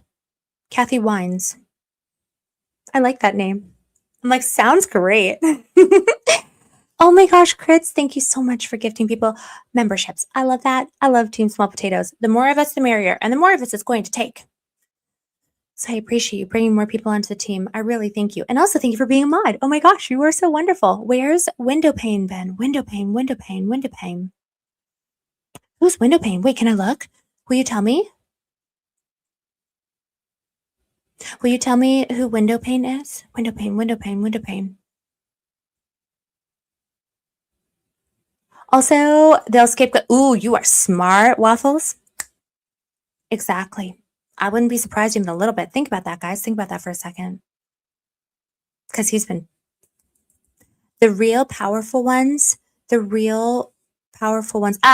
thank you. The really powerful ones, they're silent and they've been put in the background. They've been put in the back.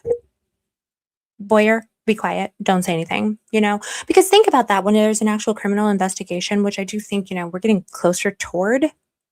When there is one, what you know, when someone actually lawyers up, and I would not be surprised. I think that Boyer probably has an attorney on retainer anyway.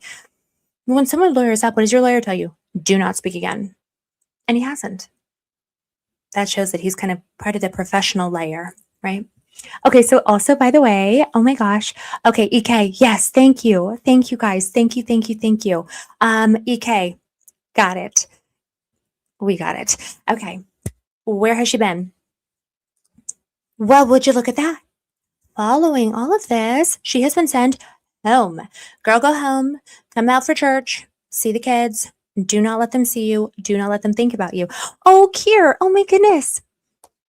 Thank you so much. Oh, my goodness. Thank you so much. You guys make the heaviness of all of this a lot lighter to me. Honestly, really. You guys should have seen me. Oh, my gosh, guys. Back in back when I was like first like figuring all this, thinking I was figuring all this stuff out, I would be like sitting there and I would just be getting chills, learning about this stuff and being like, who do I talk to about this? So you guys make the heaviness of all of this so much lighter. And so thank you. And thank you for letting me like freak out and, you know, and being on the team with me. I really feel that way. We're such an awesome community here. I love it. I'm crazy about it. I'm like, you guys, I'm so lucky. That's why I'm like, okay, we got this. because I feel like I'm talking to some of the most brilliant, investigative, and invested people that are part of this. That's really what I feel. I know there's a lot more of them out there. We're going to meet them, I hope. But you guys care. If you're watching this little channel, you care as much as I do. I'm just so glad. So I just want to remind everyone, I know that it seems like it's a lot, and it is. I do understand that. Do not think that these people, listen, I understand that they're powerful. I understand that they can seem scary. Understand though, guys, that's part of the strategy. That is part of the strategy. Okay. And they've gotten big for their britches based on the fact that they often are fighting against unarmed women and children. I can't even think about it. You know what I'm saying, right? They're not smarter than we are. They're not. They're not. They're not smarter than we are. There's 1/1,000,000th as many of them as there are of us. And realistically, like, they're not that impressive. Understand, they couldn't even do September 10th right. They couldn't even do it right. These people are not that smart. Like, that's what I'm encouraging people to think about. It's just the problem is that they have been operating in plain sight, okay? And you know what it is? Oh, well, let me show you guys. It's Dunning-Kruger, okay? And I understand that that can seem scary. I understand that it can seem scary, and we should take it seriously, and we will take it seriously. But also understand, remind yourselves, these people are idiots. Like, that is my genuine estimation. Now, I'm not saying all of them and at the highest level, but guys, we're not beating the Houthis. Like, be serious for a second, okay? They are not smarter than us. I would pit any person over there against any person that's in this chat. And you guys, I have absolutely no doubt, would run intellectual circles around them. These people are not this smart. It's just that we have to get on top of what they're doing. And then once we can see their strategy, they become obvious. They're not that smart, and they're not that good at this. We're smarter than they are. I really believe that. They are just, yes, right. They are more vicious. Yeah, sure. But since we can see them, and since they are in front of us, and since the world can see them, the reason that they're vicious is because they're cornered rats. It's my genuine impression. Sorry, that sounds really based. I know it's Saturday. That's the truth.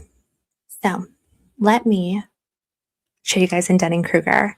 I forgot. And somebody said in a comment the other night, and I was like, oh my gosh, yes, victims of their own hubris. Hold on. Wait, there was a meme one, and I was going to post it, and then I forgot. It's okay. Hold, please. I'm like, maybe you guys are probably all familiar with it. You might be, but you might not be, because I kind of forgot. So I'm like, oh my gosh, there's got to be a meme, though. There was a meme that I saw that was very funny that I liked. Okay. Well, it's not that one. That one. It's this one. Oh my gosh. Hold on. Let me add it. Okay.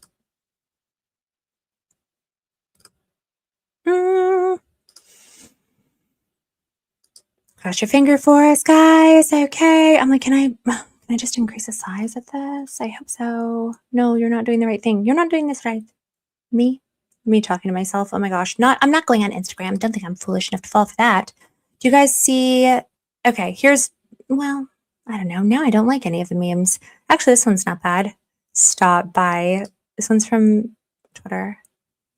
That'll be crazy if I'm not able to make this look right. Okay, yay, we got it. Okay.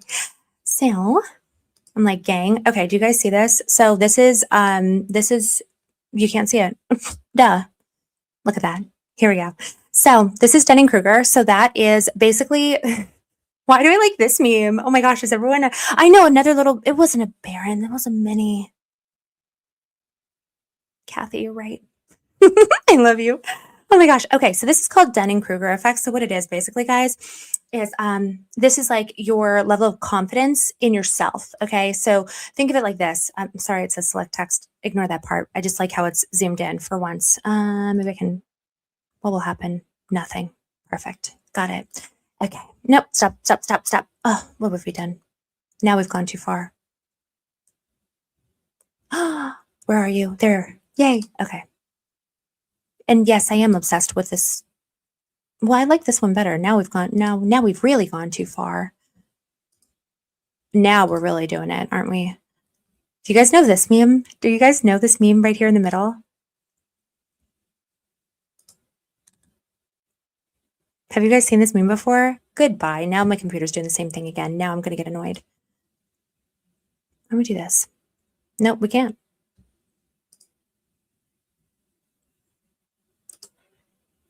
It would be so crazy if you guys actually are only able to see me right now. That would be the craziest thing of all time. If I'm still pulling a Baron, I'm logging off.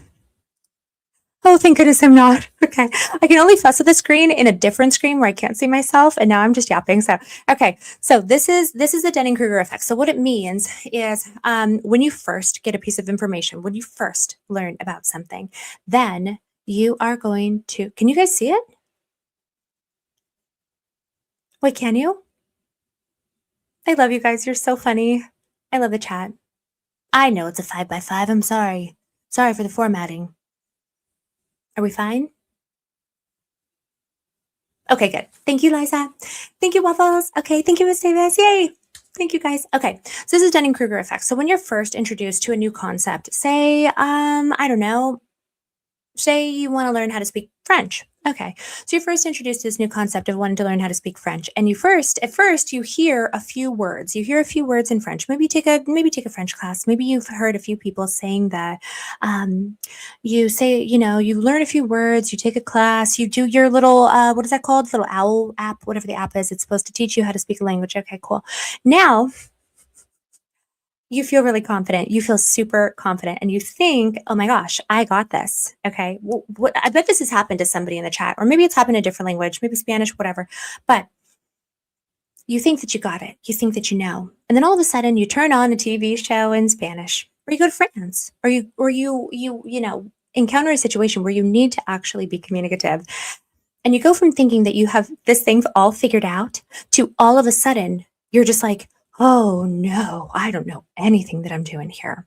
I feel like maybe this happens with parenting a little bit, or with a few different situations. It can happen to anybody. It happens all the time.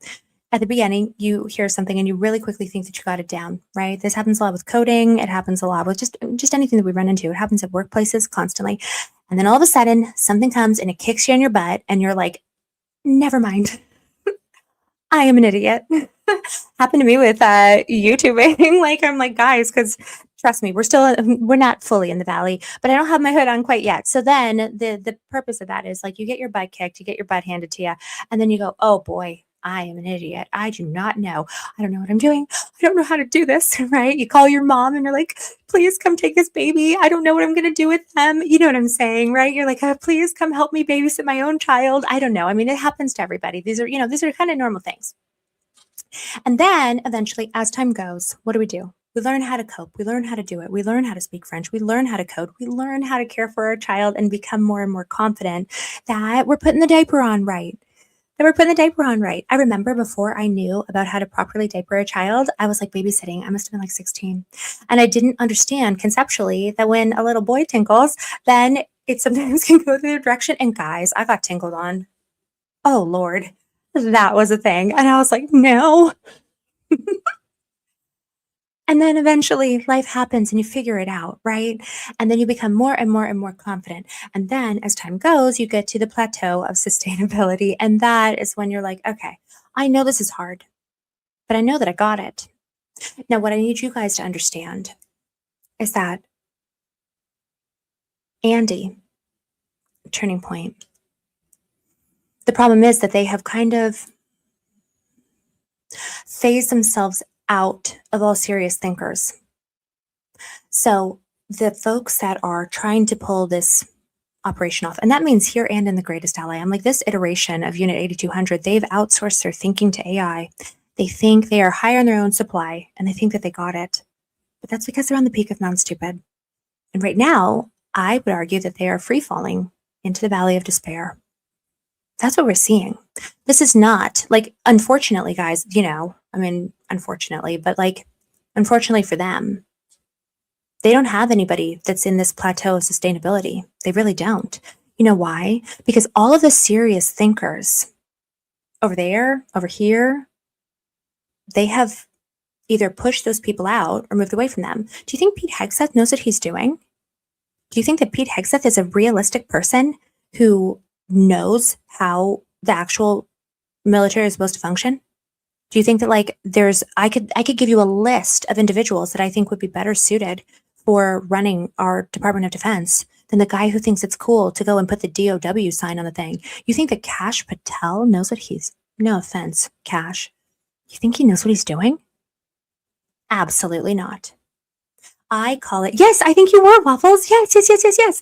Waffles is the one who said this. Yes, because I have been just calling it victims of their own hubris. It's just, thank you, Waffles. Exactly.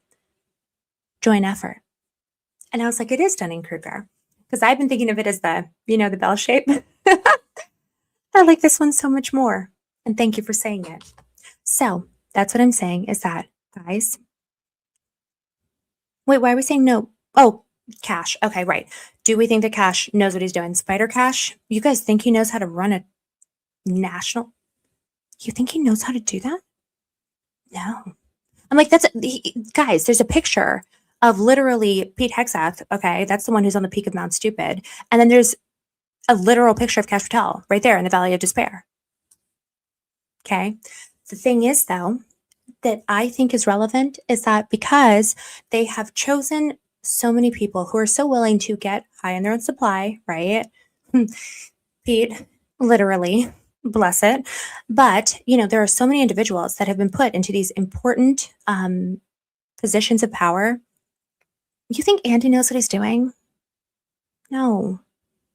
They don't know what they're doing. And the very serious people, okay, anybody who is over there in the hoodie,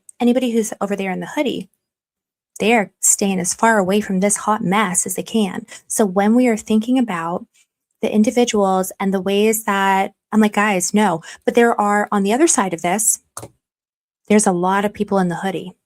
There's a lot.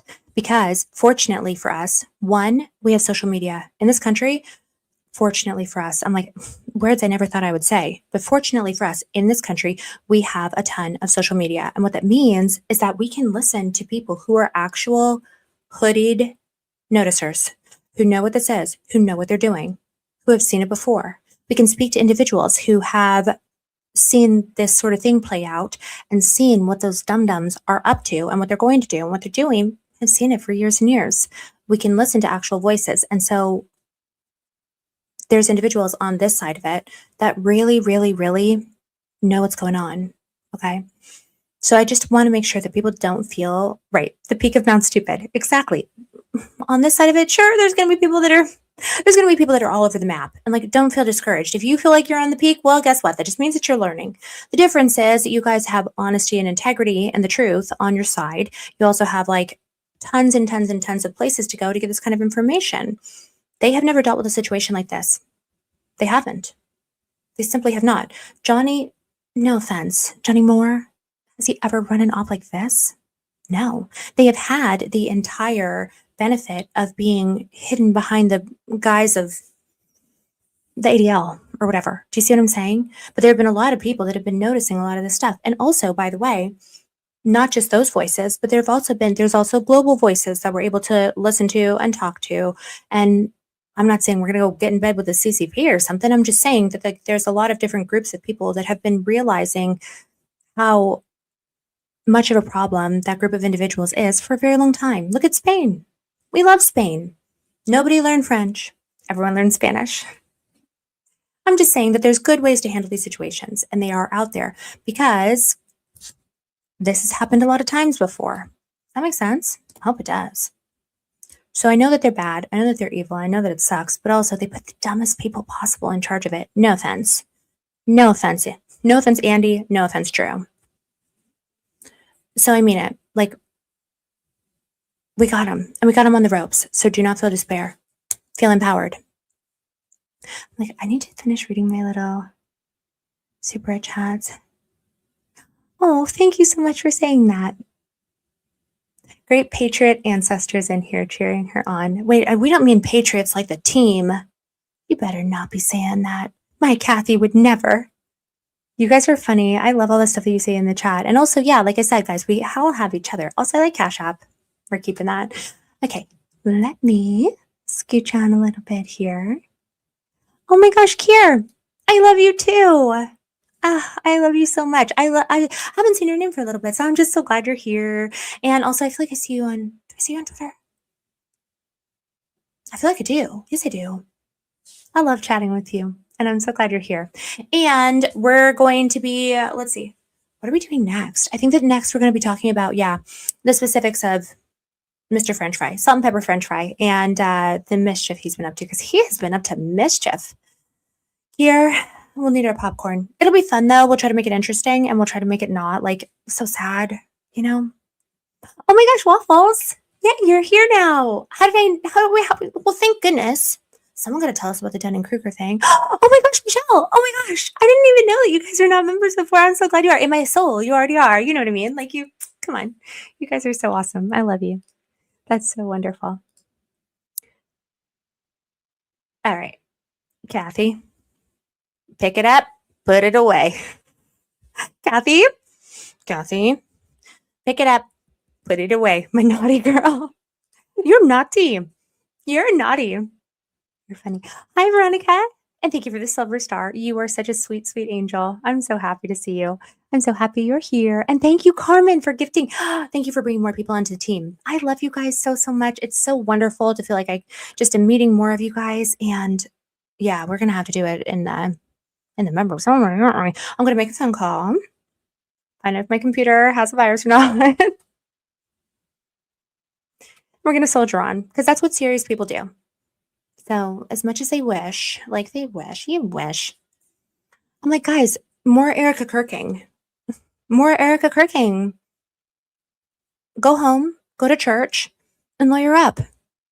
That's really the only option. And they need to remember that. And they would be wise too. I've had so much fun hanging out with you guys, really. We ran out of this. What time is the game on? I've been on here for 3 hours. Oh my gosh. Guys, I just be yapping. I had so much fun with you, though. How could I not? I'm like, I have studying to do, and I gotta make a phone call. I got a list. And then, okay, so what do we got next going on? Sorry, it gets very sweaty.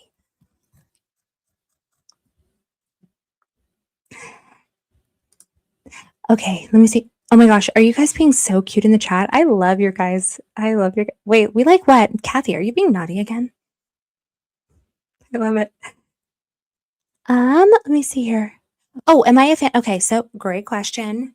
Tickle your homies.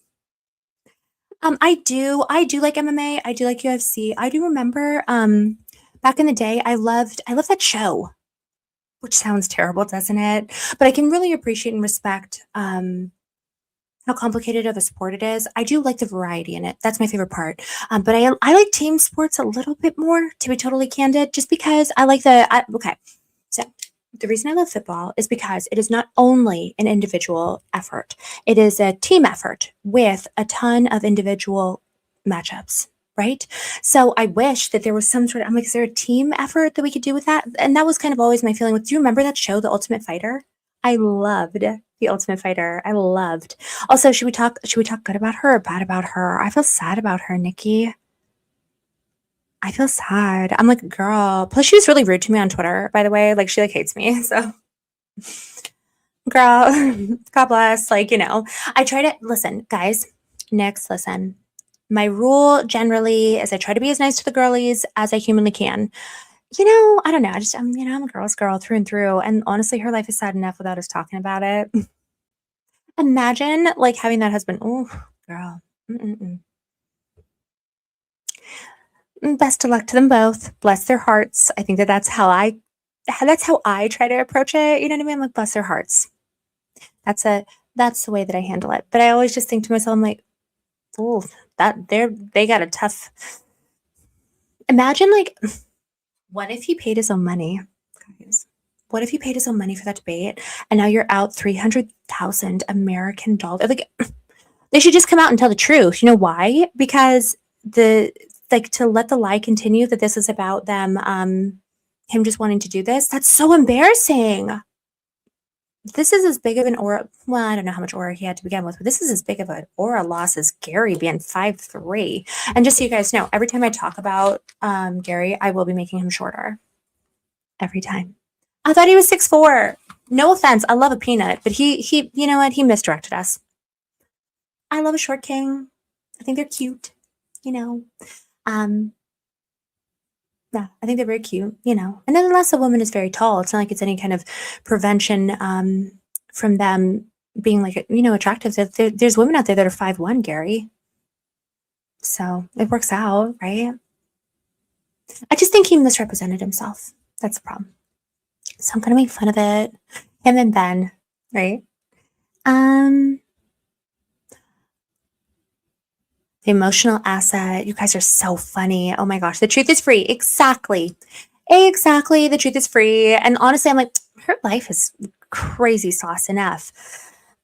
Poor baby, right? Oh, Jane. Welcome to TSP. Also, we did, okay, so guys, here's the deal. When we get to 10,000 subscribers, when we get to 10,000, oh my gosh, I can't believe I'm saying that out loud. So when we get to 10,000 subscribers, we are going to do merch. We're doing it. I'm like, I got chills. I want to do comfy loungewear. I want to do like cozy loungewear. I found like these really cute little, cute little like loungewear, you know, like sets. They have some that are shorts and they're, you know, they're like the kind of the stretchy material. You guys know what I'm talking about, right? Because oh my gosh, wouldn't that be so cute? And then like loungewear, like they have the little ones that are, you know, they have like the ones that are sleeveless like that. They have the high collar and then they just have cute little, they have like the cute little shorts that'll go with them. And then they have like little embroidery. I was thinking something that would be nice. I'm like, gentlemen, I'm very sorry. I apologize. I'm not sure how unisex this is going to be. I'll make a shirt. I don't know. But I did think that, I'm like, ladies need loungewear. Okay, this is why. This is why. You guys, gentlemen, you know I love you very much, okay? I'm not a feminist or anything like that. I'm sorry, I just respect everybody, okay? But men have basketball shorts. I'm trying to correct an imbalance. Okay, that's the problem. Yes, like cozy earth tech. Yes, exactly like that. So that's what I'm saying is that my thought is like cozy earth, that type of stuff, where it's like maybe like a little sleeveless, you know, and then it's like here, and then it's a tank top, I guess. What is a sleeveless? You know what I'm talking about? Like they're very cute. Wait, hold on. Wait, no, hold please. Let me find a set. I have to, because now you guys are not going to know what I'm talking about. And then you're going to be like, why is this? What is she even talking about? And I was thinking that Google, we're just going to Google loungewear and we're going to see if it'll give it to us. Cross your fingers for us, gang. Because I just figure that something cozy would be fun. Lounge set sleeveless. 148. We're not going to be unreasonably priced either. But I do think that it would be so much more fun to just have it be like cute and cozy. Hold on, please. Let's see. Is that close enough? Can you guys see it? I feel like you can, kind of. Okay. So, see like this? That's way too much money. Absolutely not. We're not going to be silly. But you see these like this, like you know, this is a shirt and a pant, like that, like cozy. Can I get a image, please? Yes, like ideally. Okay, I don't know why. Why does it think? First of all, we're going to be reasonable, okay, with our prices and whatnot. No, I don't believe it. Okay, but you see like this type of thing, right? See the little black set. I feel like that is kind of cool. This one in the middle, anyway. Like this, yes, like this and like this, because like that's like how I want to dress all the time. So I figure I can't be the only one, is what I figure. But you know, like cute little sets like that. I'm like, gentlemen, I don't know, fellas. You know, like I said, you guys have basketball shorts, which is why in my head I'm like, I have to correct an imbalance here, because what's not fair is the idea that the ladies. I'm like, guys, I'm wearing like, you know what I'm saying. I'm wearing shorts because it's hot. Anyway, I just thought that would be something that would be so fun, just little ones. And then I don't know if you guys are, oh, right, okay, right. So maybe for the daytime tube top, you like that one, huh? I do like it too. I'm like, gentlemen, because you know, I know how men are, and you guys will wear basketball shorts until it starts snowing. You'll wear basketball shorts and a hoodie, which sounds awesome. I love dressing like Adam Sandler. There's nothing more that I love than dressing like Adam Sandler. But guys, I also want to feel nice, put together, still feminine, still cute, appropriate, all of those good things. So like that's my dream for TSP. Cozy Earth is super expensive. I do not, guys. Consummate free baller. All right, gentlemen, please. I'm like, no need to show off there, buddy. What I'm saying is that just something comfy. I don't want to be. I want to be like very reasonable in how expensive. I don't want it to be expensive. But my thought is that make it like cozy and cute, and then make it so that yeah, I like the sleeveless just because it's summertime. And my thought was that the nice thing is that they have tons of these, and they have ones that are like $30. They have inexpensive ones. They do. Because this is not, like I said, this is not about like making money, but I do think it's about having fun. And see, like this, I want to say this is probably, I guarantee this is not very expensive. Like this right here, I don't think it is. So I'll try to make sure that like I'm always keeping that sort of thing in mind, because people don't need to be, going and spending a bunch of money. But look how cute this is. Oh my gosh, isn't that so cute? Oh my gosh, I'll wear that all day long. Or this, yes, I like the sleeveless because again, it's hot. Like I wore sleeves today, guys, and I'm sweating. Oh yeah. Oh, that's a little risque, but you know what I mean. You guys see the vision. And I figured stuff like that, and then we just do cute little that kind of design. I didn't say cheap, but good value. Right? What is Mark up to? Mark. I'm like, Mark, simmer down. We're here to have fun, but it's not Mark after dark. It's daytime Mark, sir. And yeah, we want to be little hot potatoes. Exactly. And I'm like, Mark, did you say something insane? Don't make me put you on the naughty list. So yeah, that'll be our super fun thing. If and when we should get to 10,000, that would be so cool. And yeah, and then I thought we would just make it cute and just have cute little stuff. But and then as the weather changes, guys, you guys have no idea. I'm such one of these people that I figure I can't be the only one. So I just thought that it would be cute. I thought that it would be cute. That's something that I've just kind of seen. Like I haven't seen a ton of it, is what I figured. And then it's a cute little way to rep TSP, right? Yes, comfy taters. I'm like, I want to do a slipper line. Is that insane? I just feel like it's the sort of thing where it's nice when you tater sacks. Yes. You know what my goal always is? I want to feel really comfy, and I want to be able to sit there and internet all day, right? I want to be able to internet all day, but what if the love of my life shows up at my door? What if the president comes knocking? Donald, whatever, Still, it's the president. You know what I mean? Or what if the PTA mom that gave me that dirty look that one time shows up in the, what if my HOA lady shows up and she's my nemesis? I don't want to feel like I'm a mess. You know what I'm saying? So I really always am looking for like something that I'm like, okay, can I run out and go and, can I go check the mail? Can I run to the store? Or if something important happens, then I, want to feel prepared. What if someone amazing comes to my door? Right? So that's kind of my thought is, yeah, I know. Right. Okay. The president was a bad example. What's someone that we really love and respect? What if Tucker Carlson came to the door? What if Tucker and Mrs. Carlson came to the door? Hello? What if Candace? I can't even say it. Imagine what if Candace came to the door. You think I'm meeting Candace in my sweats, in my basketball jersey? You're out of your mind. Out of your mind. So being able to answer the door, because you never know who will walk through it, and be comfy at the same time and do a bunch of research. Yes, right, exactly. Hoodies, all the drill. Please, Nash, please don't give me a heart attack, darling. Joe Kent, imagine Joe Kent came to the door. Be the coolest thing ever. His wife is a lovely, lovely angel. What if I don't know. You know what I mean? What if the love of my life came to my... And I'm wearing basketball shorts? And I'm dressed like Adam Sandler? What if I cry? What then? So you guys know what I mean. And that's kind of my thought. And that I thought that there was maybe just like, I hadn't seen a ton of it. I hadn't seen a ton of stuff that makes people comfy, makes people happy. It makes people feel put together and able to do, I don't know, what if I want to do an 8-hour deep dive research on something, some rabbit hole? How am I going to go down the rabbit hole if I don't? Oh yeah, little Charlie's Angel shirt. That would be so cute. See, and I do love all black too. So it's like, yeah, I want to have little options and da-da-da, you know. I love all of that stuff. I want to do a headband line. Oh, please. All right, now we're getting too girly. The men are going to flip out if we keep talking like this, ladies. It's okay. It's Saturday. There's football on, gentlemen. Go watch the football. Me, who's about to go watch the football.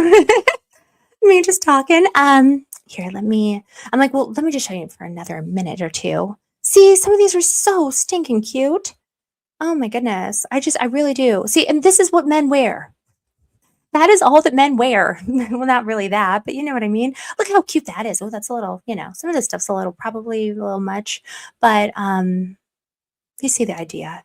And then, well, not pajamas. I just like those ones, the little top ones. And then they have the little lounge set with a, you know, oh my gosh, please, ladies. Why is it so expensive? Ignore those prices. There's absolutely no shot. No way. Would never. No, you know why? Because look at that. $22. $22. You see what I'm saying? Like, it does exist. So, you see? And like, that's so cute. Oh my goodness. Comfy and cute at the same time. Right. Airport outfits. Yes. I need to be able to be on a flight because what do I have to go somewhere?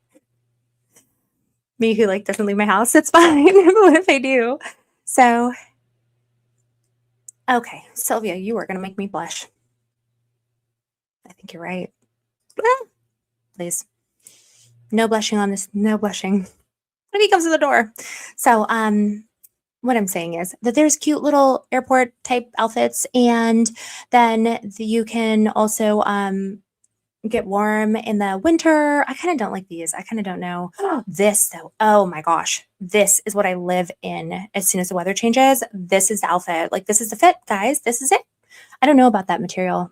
I'm very much a material person. I'm like, my kind of autism. Just joking, but you know, I do like a good material. Like, I feel like I mean that in a complimentary way, you know?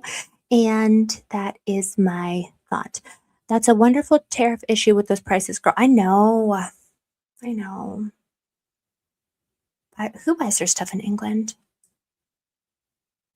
I double dog dare you guys to Google Lens Candace's blouses. I know. Well, the woman has excellent taste, and I think she's married to practical royalty. I don't know. His accent's very posh. That tells me it's like we're talking about like old money and whatnot. Well, see, yeah, the $22 one. I'm like, listen, guys, I don't mind. I don't mind that. So that's kind of my thought, is that I would want us to be reasonable and not go, I don't need people spending an arm and a leg, but I would love little TSP, and then some cute stuff with a little, oh my gosh, tell me why, guys, I designed a little logo it's a little potato. She has lashes and she has a little pink bow in her hair. Stop. So that's kind of the thought, is that I'm like, oh my gosh, men probably hate this conversation. I bet you we do not have a single dude in the chat right now. They're probably horrified, aren't they? I'm so sorry, gentlemen. Guys, I talk about like war games and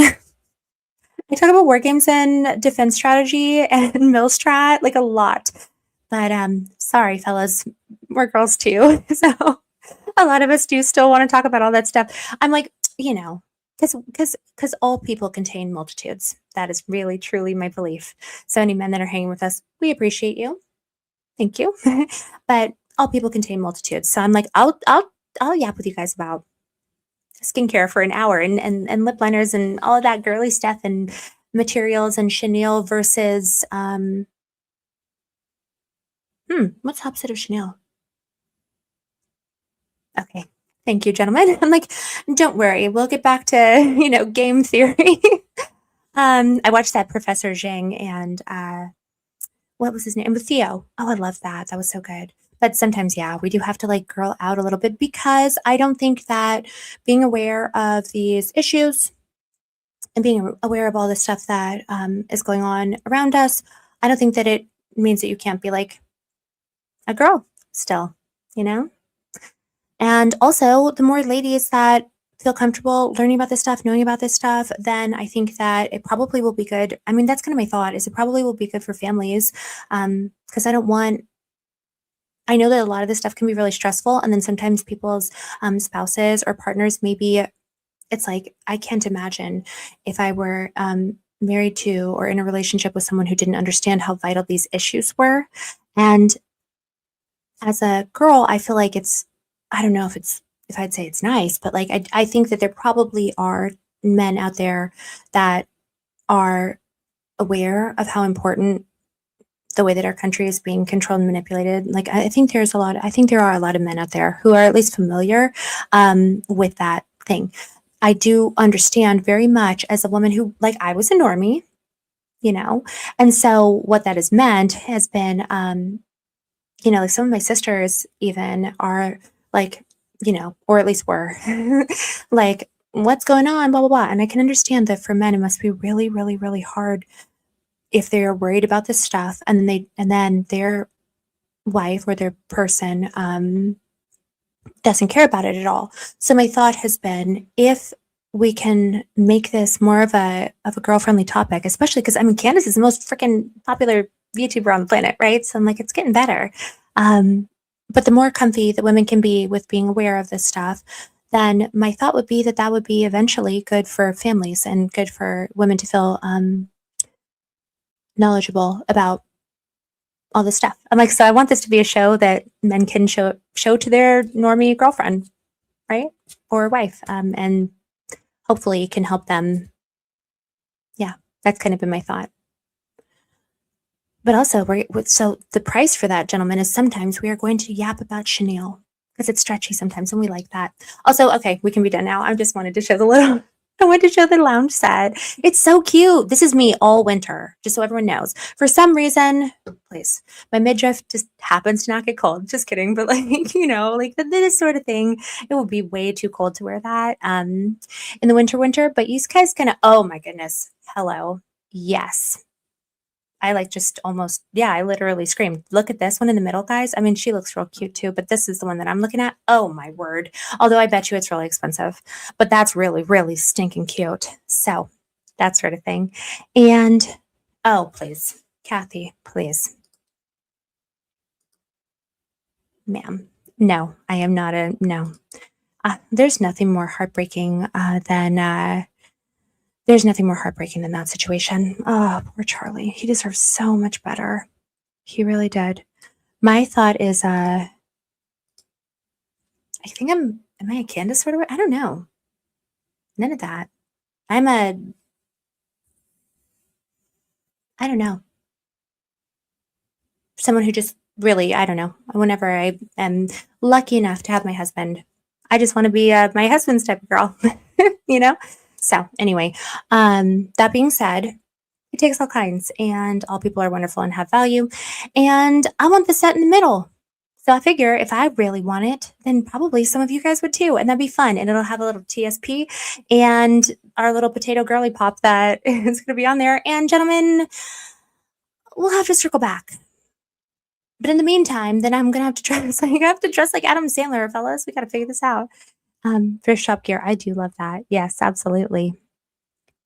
Oh, my husband thinks I'm a bit crazy about all of this. Well, I want it to be a husband-friendly show too. I do understand. That's hard. Have you shown him, like, I feel like you can show, like, there's a couple, like, because I think a lot of men really do like Baron. I think that there's a lot of men that love Stu. I think that there's a lot of men that love Ian, of course. There's a lot of men that probably would connect with a show like Blackline Brief or something like that. Trigger Smart, hello. Does he like weapons? Can't say that word. But, and you can show him kind of a few pieces of information about that. And then you can be like, hey, overseas peeps can't buy merch, shipping costs. Is that true? I have to internet about that more. Well, don't give up hope. Let me see. What is Cryptic saying? Everyone likes it. I like everything that Cryptic says too, so I kind of love that. Aw. Wait, do we have a love connection? What's happening? Are we flirting in the chat? Hello? Oh my gosh, I love nothing more than I love a love match. Guys, I love a love match. Do I see a little connect? I can't scroll up that far. I don't know. Well, I hope so. I'm like, I want nothing more than to support healthy community, healthy families, healthy relationships, and people being happy. I know a lot of people are happy when they're on their own. I'm very happy. I'm very happy. I am. But I also think that there's really, really something to be said to having the love of your life and your partner and your person and your husband. So anyway, we pray about it. That's all we can do. And also, in the meantime, we will, in the meantime, we'll solve the case because that's a very important thing to do. And it has to remain priority too. So the grocery getter. Oh my gosh, you guys are so cute. Right. The grocery getter, that outfit, the grocery getter. You guys get what I'm saying? Yeah. Runner doc. It depends on what your husband's other interests are. There's so many ways to introduce him into these type of topics. But I think that there are a lot of husbands and wives that like watching Candace. I don't know. I hope so. Oh, I got to internet about that. I have to internet very much about figuring out what to do about overseas individuals because I do know, yes. Exactly. This was so beautifully said. When the right person hugs you, it's medicine. Absolutely. And I definitely think in times like these, having a partner, having a person, someone who I don't want to just say spouses though, like, there's wonderful relationships, but I do think of like, having a marriage, like that's like that. I think really for people, it should be the goal. Your forever person, let's call it that. And so when it's the right person, your forever person, it is medicine. It is truly, I think of the right person as making every person's, like both people's lives just magnify 10 times. So I'm all about that. Oh my goodness, Nash, why did I think you were saying something so naughty? Oh my gosh, no, you weren't. I'm so glad. Okay. Oh, I sent another super chat. Oh, wait a second. I want to make sure that I don't miss it. Hey, Pablo. Hi. Hello, Mr. 3-Pointer. Do you think the text Drew read is legit? I might have missed that today. Well, we did talk about it a little bit. Great question. So I thought it sounded a little bit like FedGPT. It sounded a little bit to me like FedGPT because why all of a sudden are we going to sit there and say like, I'm like, let me look at the terms because we wrote it down, of course. This was the most interesting part to me. Remind them that they're there for one person's security only. What did you mean by that? See, even if they weren't, like if they were real or if they weren't, remind them they're only there for one person's security. Also, the only places that text could have come from are Charlie's phone, security's phone, or an interception, bot attack. So when I think about it, I go, ooh, that's not great. It's not great. There's not really a good answer to that. It really does, for me, really imply the fact that he probably, Andrew, how would you have access to that? How would you, if you don't work directly with Turning Point and it's never before seen? How'd you get that information? Oh, whenever people just ask, they just give it to you. Okay, calm down. And realistically, I don't think that it's a sort of information that you put out there for no reason. So it's one of the things that I'm going to be kind of thinking about. Dave, were you on a plane with Starlink? I just had to ask. You know what, Nash? Me too. Hanging with you guys gives me hope too. I love you guys so much. And I'm a tired kitty. I want to make sure I didn't miss anything. But then I am going to say bye-bye because I want to go lay down and I want to so much. Oh my gosh. Your username is my favorite. From Kind of Heart with Love. I think about Gary.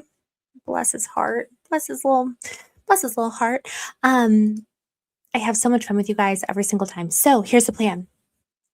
I'm like, what do you do next? Oh, so I have my, today's my chill day. Tomorrow's my study day. And then Monday I get to be with Stu on the show. And that's going to be so exciting. And I can't wait to talk about some exciting stuff.